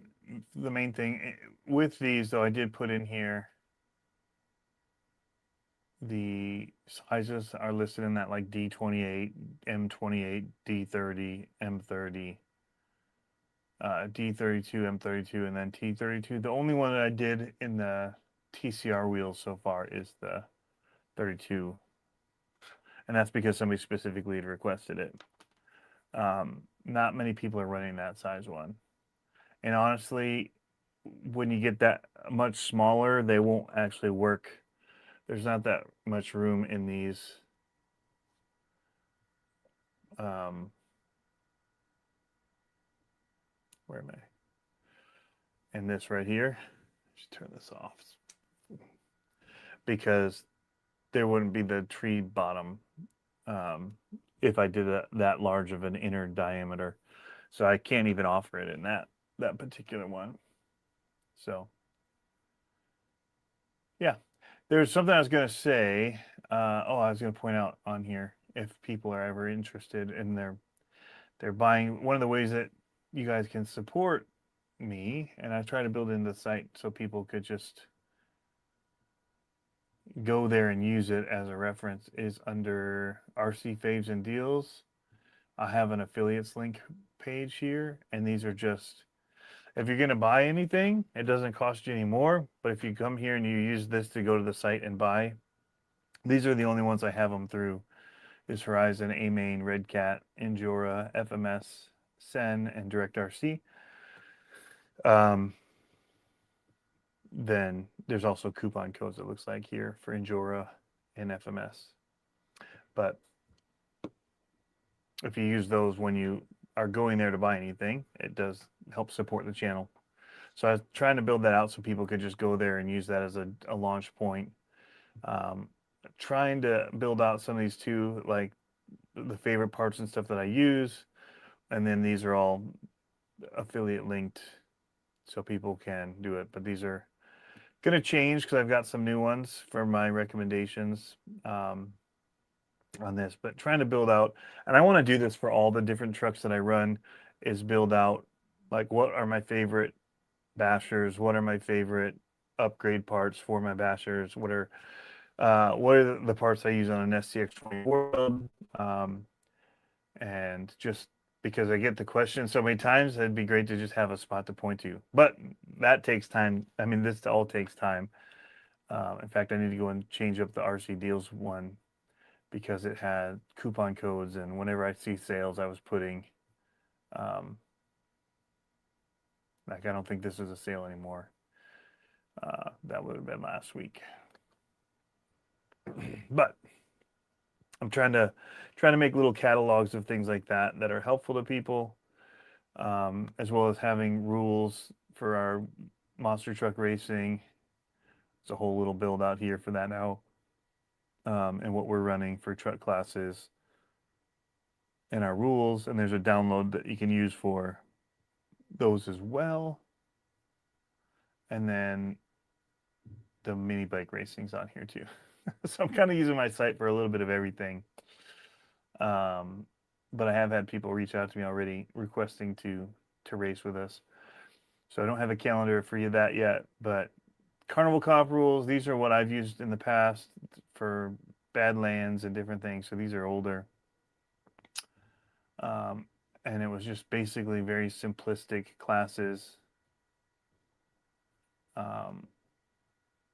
And they were timed, and so all of it was there. But I need to, that was for those events is why I had that up there. But I should probably I need to put up there the rules that Jeff uses, because we get questions on that so often. I should just put up 24 scale comp rules and then have a link to the RCMCCA if people want to use their rules, have a link to what Jeff's rules are, because he doesn't have a site for them. But if I put just his rules up in his classes, then people can decide what they want to use for their comps. And then we have our carnival rules that we use when we show up, when we're not the main event and it's not all about. So like these ones, we had 4-minute max runs and things like that. Like we tried to set the courses up where it was more about speed, because we were trying to get a lot of people through. And it was more just, just to have fun kind of a thing. It wasn't really about super competitive. It's like kind of run what you brung to a degree, brushed or brushless. And then that was about it. And then we did, the kid size. So stockish, modified, and then, So, and then you can see actually there's a picture of Rick's trailer in there. Jeff's got a pretty sweet trailer too. But it would be nice, just because there's so many questions about that, if I could get up the rules and all that and help out by supplying those for people that are looking for different ways that they can run comps. And probably I'll have to put the golf rules at some point in there if people are looking to do the fun golf style racing or comping. So try 445. You're running on the Moab large, yeah. So smaller would be tighter gates for that would probably work for you. I was basically, though, knowing that most of these companies were coming out with the +3 axles. And so I was trying to factor that in. So once, because all these are running the stock. Once you start getting this wide with the +3, +4s, then that 4-inch gets a little tighter. So that's 4.5 inch. So that'd give you, there's another half. That'd give you about a 1/4 inch on each side. And so that's where we did the 4.5, which gives you about a 1/2 inch on each side.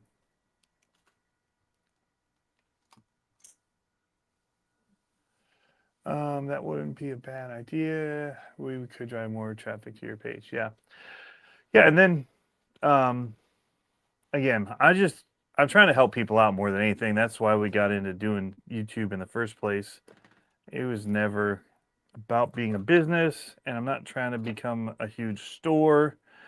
And that's why I'm coming down to the things that I make are pretty much what it was going to be. Like servos were tough because the Emacs were at one point were the best ones, or there was like the really expensive Reefs ones and NSDRC. And so we'd offered a better than Emacs, but less good than the Reefs in that. And they were like 15 to 20 bucks for the servos. And so, but Injora has filled so much of that gap now that we don't even need to. Then LGRP came on the scene about the same time that I was doing it.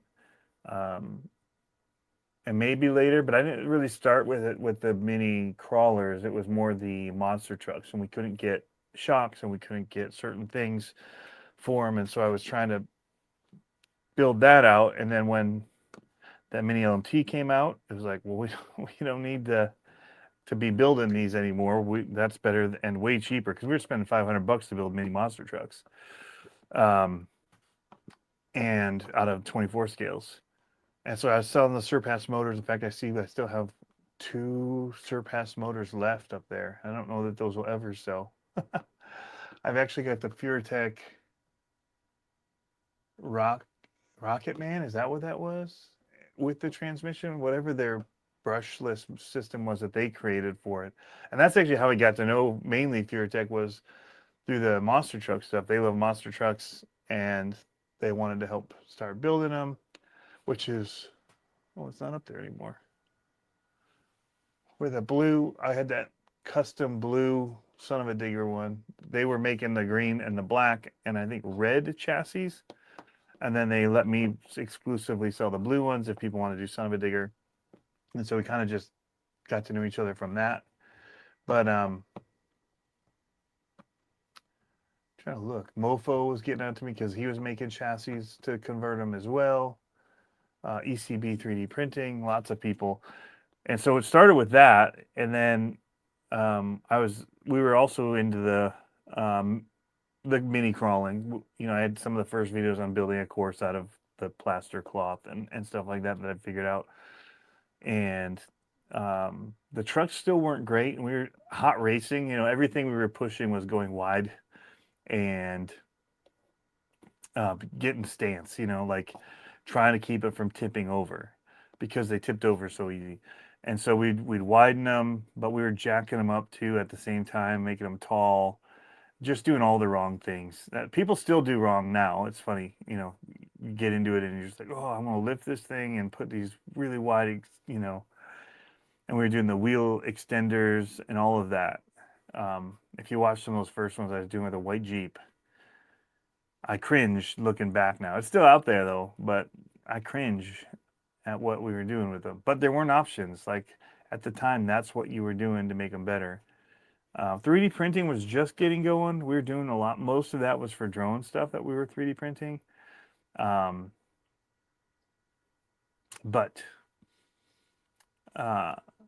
yeah, it's all changed so much and so rapidly.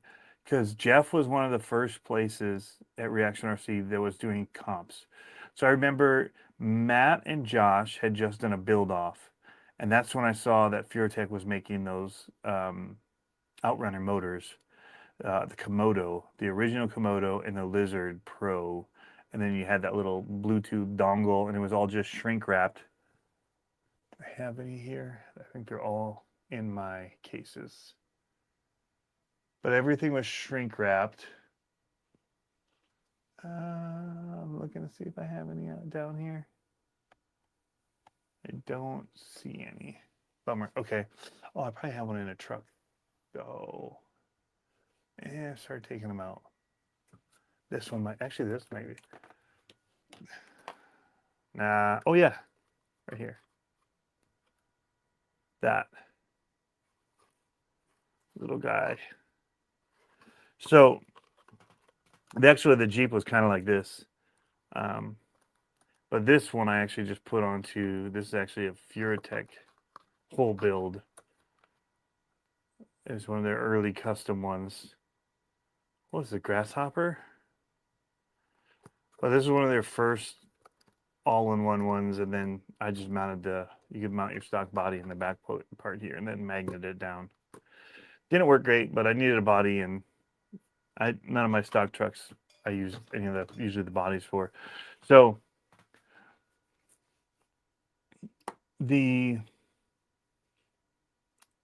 wow, okay, a little history here. So that stuff was coming out, and that was the first I heard about it, was watching their competition that they used to do about like a build off kind of a thing. And so I ordered it up, and I had that in my Jeep, and I had all my hot racing stuff in it. I had small tires on. I don't even remember what they were. They were kind of like these. What were these? Interco Thornbirds, maybe? I might have had these ones on, actually. I don't remember, because I don't know where these are from otherwise.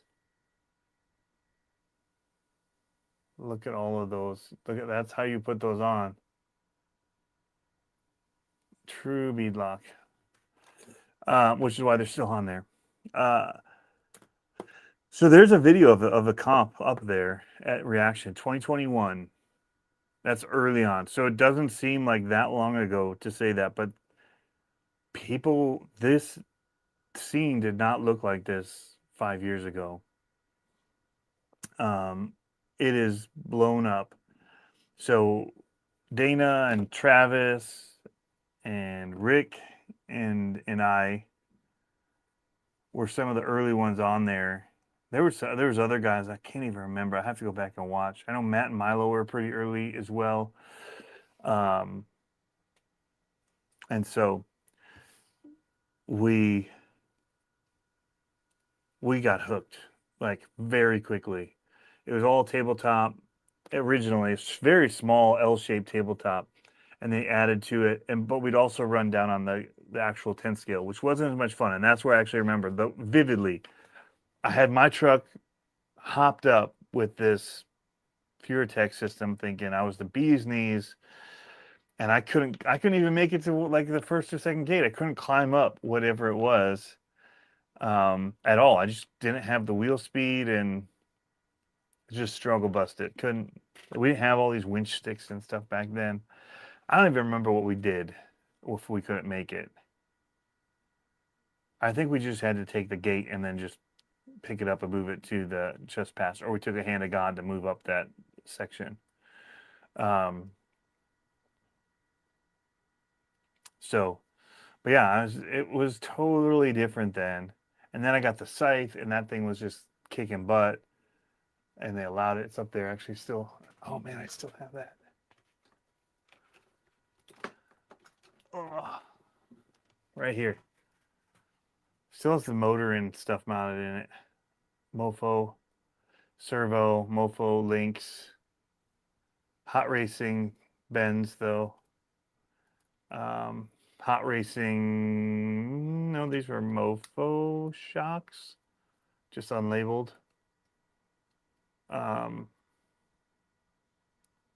But yeah, this was original aluminum scythage.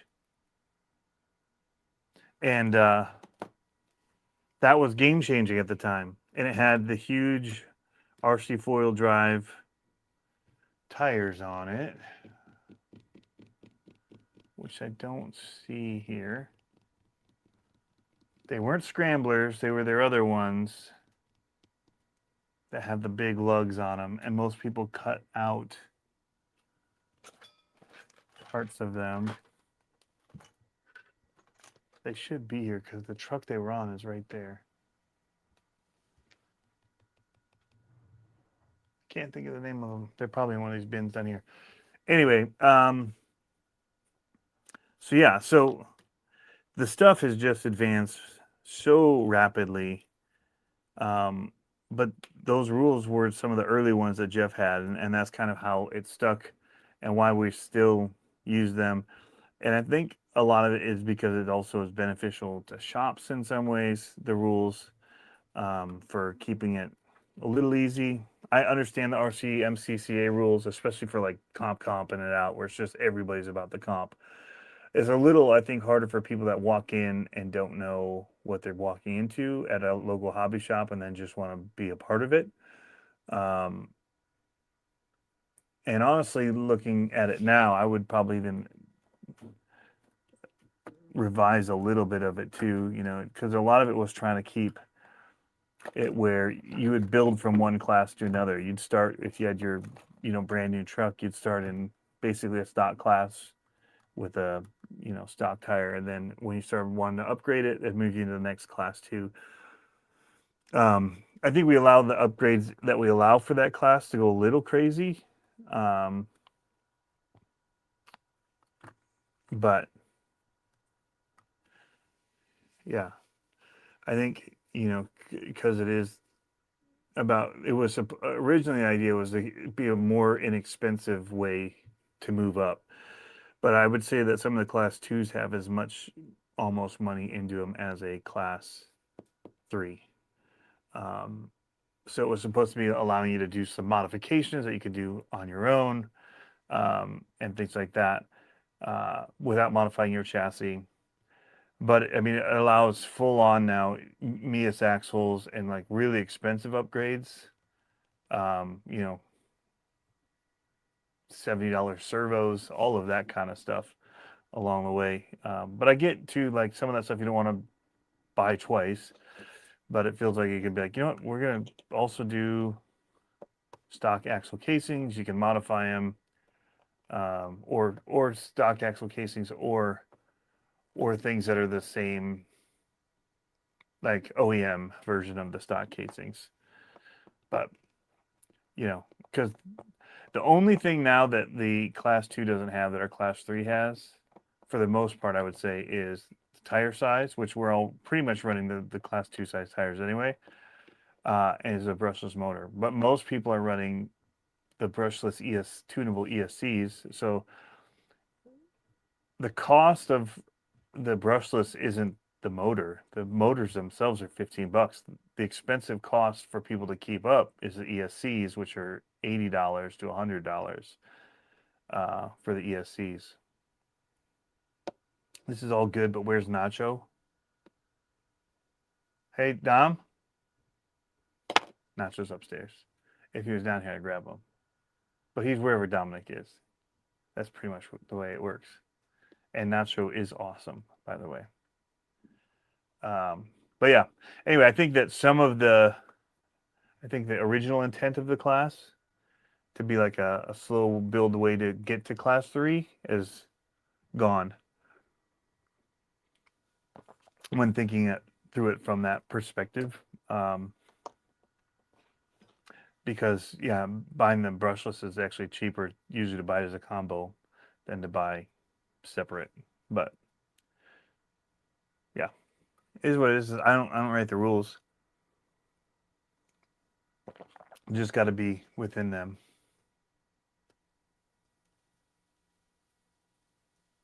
RC Richie says RC four-wheel drive.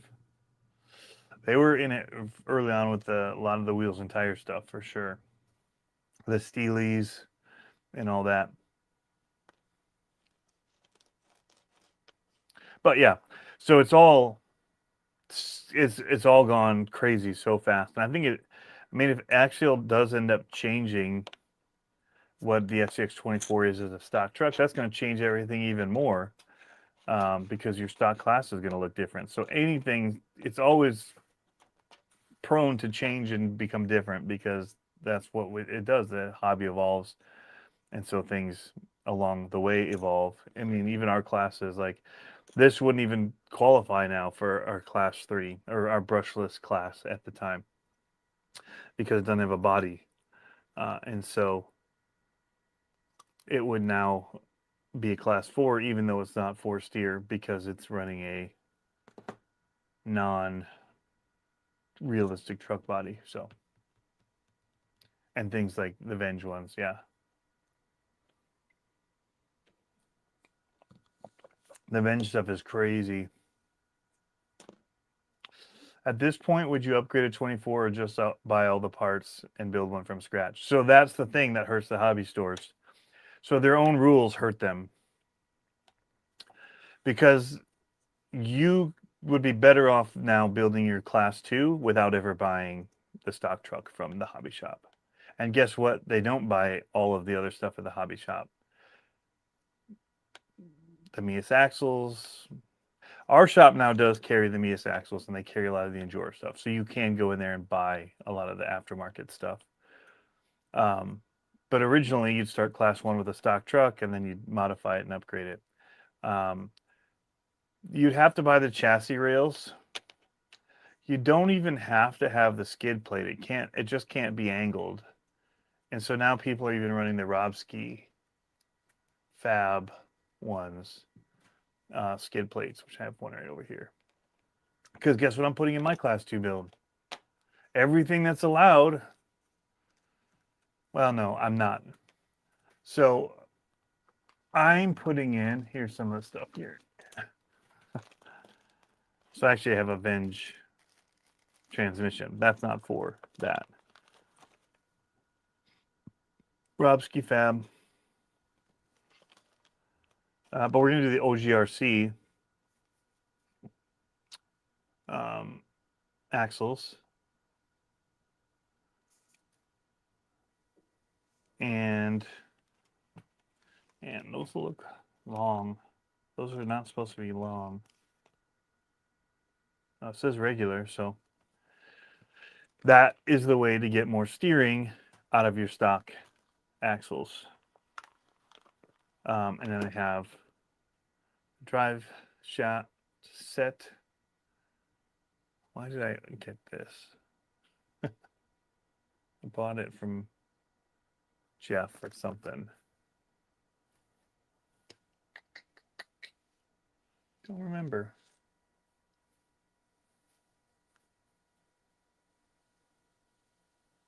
I don't remember why I bought it. So there.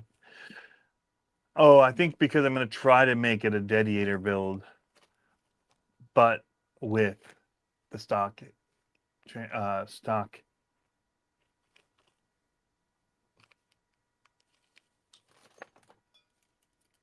chassis. So I have a lot of these laying around because most of my stuff is not on stock chassis. I have a whole bunch. So, but I already have that C10 that was in my video yesterday of the C10. That's going to get the transmission in it, and it's got the, actually it doesn't have them on right now. They're going to go back on when I rebolt it together. But it has the Robski Fab sliders, and it has the Robski, because you can use, you just have to use the rails and have a straight transmission or skid plate. It can't be angled. So I have the keys that allow you to mount your shocks up higher. I have these sliders. I've got the Robski Fab skid plate. However, I have to switch this one over to my Venge build and then put the other one back on here because I need the upper link mounts, because I need to, this is a comp one where you mount your links to your chassis. So I need to switch this, which is going to be a pain in the butt, and put the one back on the C10 that I took off. So yay for that. Lots of work. What's up, Fin Digital and Gem also, by the way. All my skids and sliders I print in PETG carbon fiber. Cool. I have some up there. I tried to do, so those make sense in that. I thought that maybe they would also be good for body posts. Those things snapped first hit. Wrong application. Skid plate and all that doesn't have that type of, yeah, the rigidity is good in some places, not in others. They needed to be more flexible. Live and learn. Made a bad decision with that. So anyway, yeah, so I'm going to try and extend it. I need to get links, though. I probably will try to do stock plastic links for this build, the Dediator build. So I need to get some plastic links. The Pro has motor mix. Oh yes, the Pro Noble has motor mixing.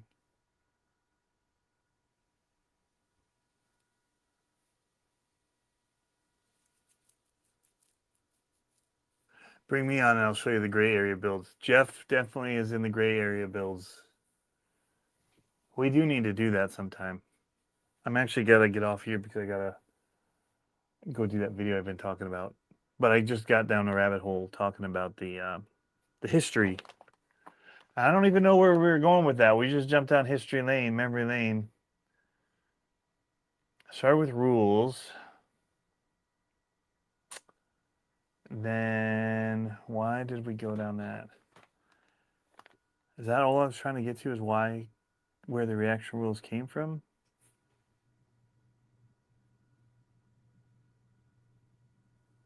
Either way, that was the original intent of them, was when people were buying the stock trucks. And I think it would help the shops still be able to do stock trucks if you started in class 1 with a truck. Oh man, wouldn't that be a way to do it? Like you have to win your truck up. Oh man. Okay. Hear me out. What if your truck had to win in order to move to the next class and then build it from there?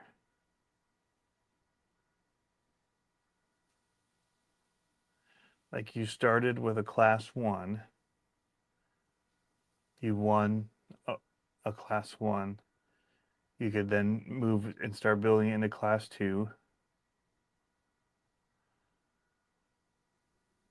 You win with class 2, then you're able to turn that into a class 3. That sounds really confusing.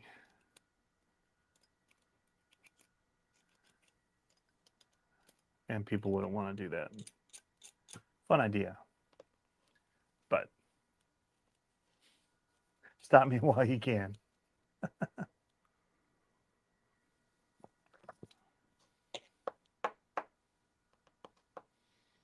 Just an idea. Follow the truck parts. Follow it on up. Might make sense for shops to run it that way. And they could sell trucks, stock trucks, that you then have to build up and prove a win in order to get it into the next one. Or even maybe just podium.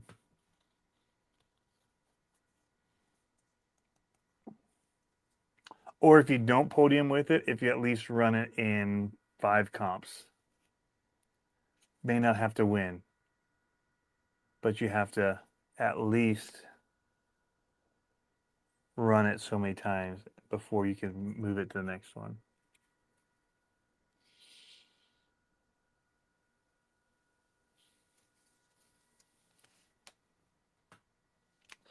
Yeah, because not everybody's a winner. Not all of them. Anybody ever just watched the Duck Dynasty? There's a great one. And I don't remember which of the kids was out, and Phil was with them.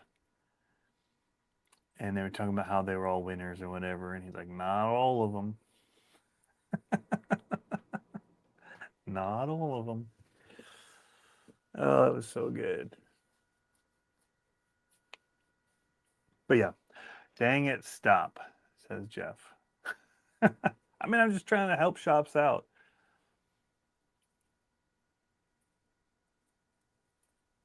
Or you have to start with a stock truck. Yeah. Like season 1, season 2. Oh no, you're still in 250 next season, boss. You did not perform it. But no, I mean, they can choose to a degree. once they're 250, they could just choose to jump whether or not they're ready-ish. Some of those 450 guys, I feel like, should be back down the 250s.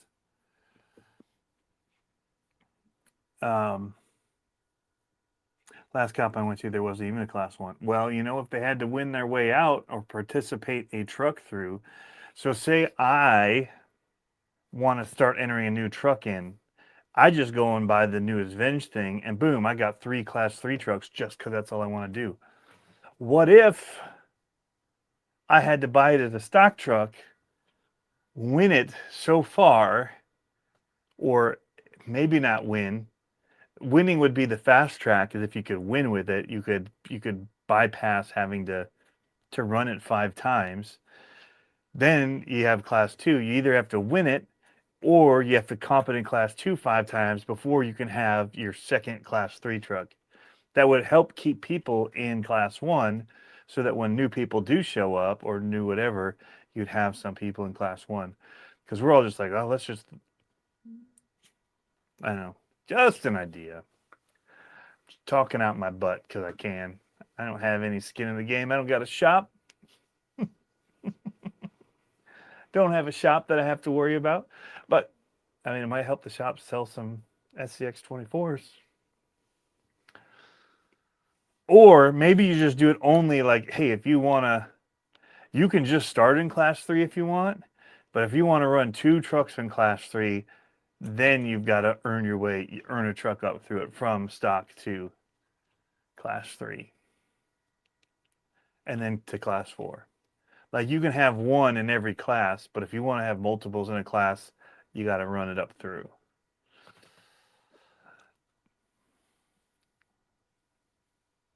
Like in monster truck racing, the way we do it is, like, when you enter in for a season, all of your points go with that truck. So you can't just, boom, show up with a new build and just, you've got to just keep working that one truck. If you bend your chassis, you can replace it with the exact same chassis. How are the classes run in BMX? Beginner. But after you won so many races, I think 10, you had to move up to novice. And then once you won 10 novice races, you moved up to expert. And then you'd sit in expert forever until you chose to go pro, which you had to be 16 to go pro, I think. But a lot of people would sandbag, you know, because they want to save some of their wins so they could use it for like a big points thing or whatever.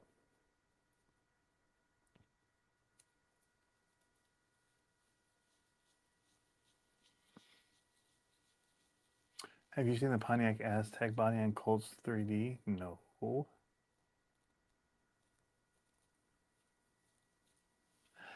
What's Jeff saying about his?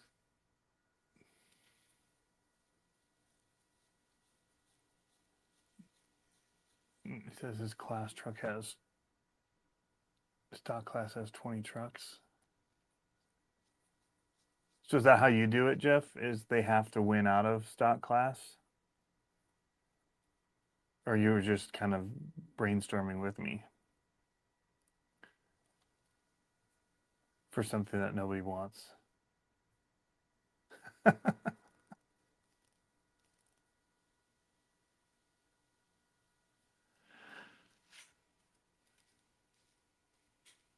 What just happened? I don't know. So this has gone way longer. I told my son I was only going to be down here for 30 minutes doing the wheels on that thing. And I lied to him.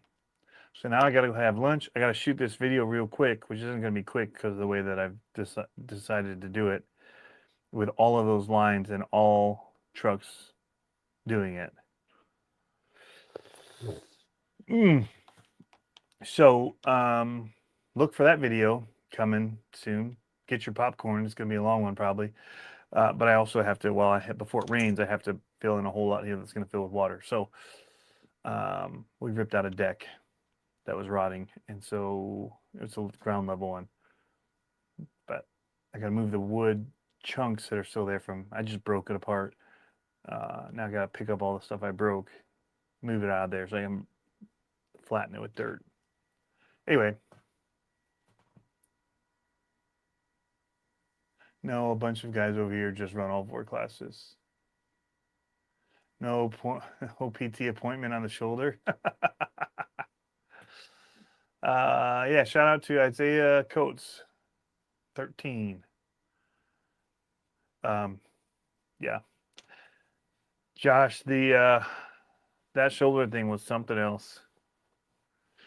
I got up laughing and was fine, but the next day, you know, like you reach in for your T-Rex arming everything. Like it didn't feel bad, like it wasn't hurting, but it didn't want to move, and I couldn't lift it. I didn't have the arm strength to lift it up over my head, even up to over my shoulder, and I couldn't go outward. Outward's still weird. I think my internet's janking up. Outward's still weird. Twisting stuff's still a little weird. Like filming with my phone down low is weird. But yeah, overall, I'm getting the motion back in it. It just locked up on me. So it has regenerative braking. I have a video now that shows it on the other channel, but there's regenerative braking, and the way that it's set up in the app is there's a lever strength. It doesn't say regenerative braking. It says throttle off regenerative, and then it just says handbrake. Well, the handbrake is regenerative too, and that's what it's for. It's not about your overall handbrake sensitivity. Well, when you remove regenerative braking on throttle off, that's like an assist, and I didn't realize that. So it's assisting, and so you're doing more regenerative braking because your throttle off is regen braking, but then your brake, when you first pull it, is also regenerative braking at until halfway, and then it's your front brake. Well, when you remove that extra stopping power of the throttle off being a regenerative brake, now the back isn't pulling as much when you're doing the. Well, I would say, dude, I would just say it locked up, but I barely tapped it, just a little 2-finger, and it just everything locked up instant. You saw how quick it was, just instant, and threw me off.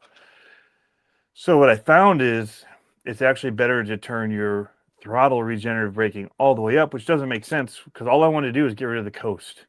I just wanted to get rid of that. I wanted to let it coast instead of when you let off the throttle, it like would slow down like you were hitting the brakes. Because we were going around town, and I just wanted to let off and coast at spots. And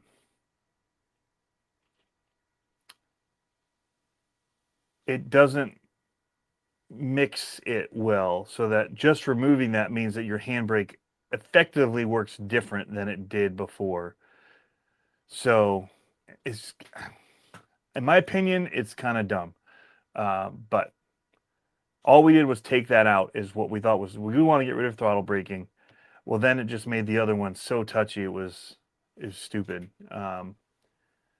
So we ended up buying another brake lever.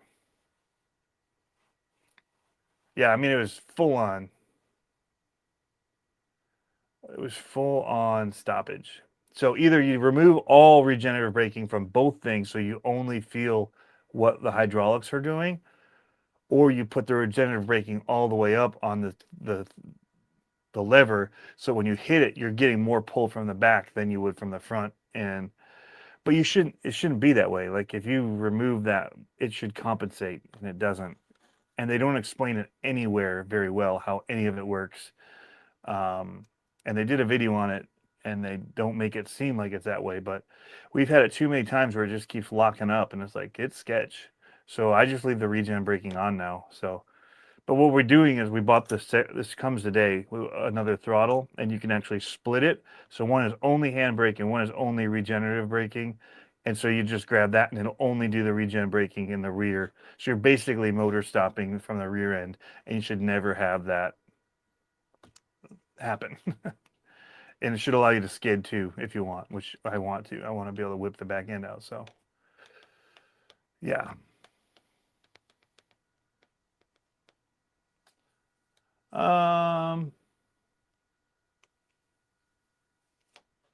Stuff has made me sore. Yeah. Cool.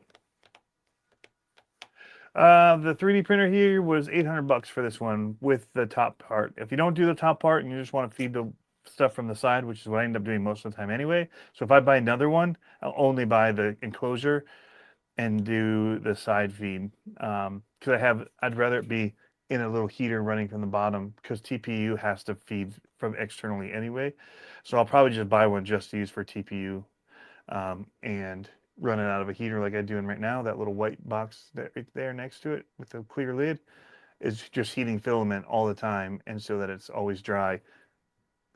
And then I put a tube that's not connected right now because I just printed this from the top part. And yeah, anyway, $500. It's the best thing ever. Being able to just right from my computer, send it via the web.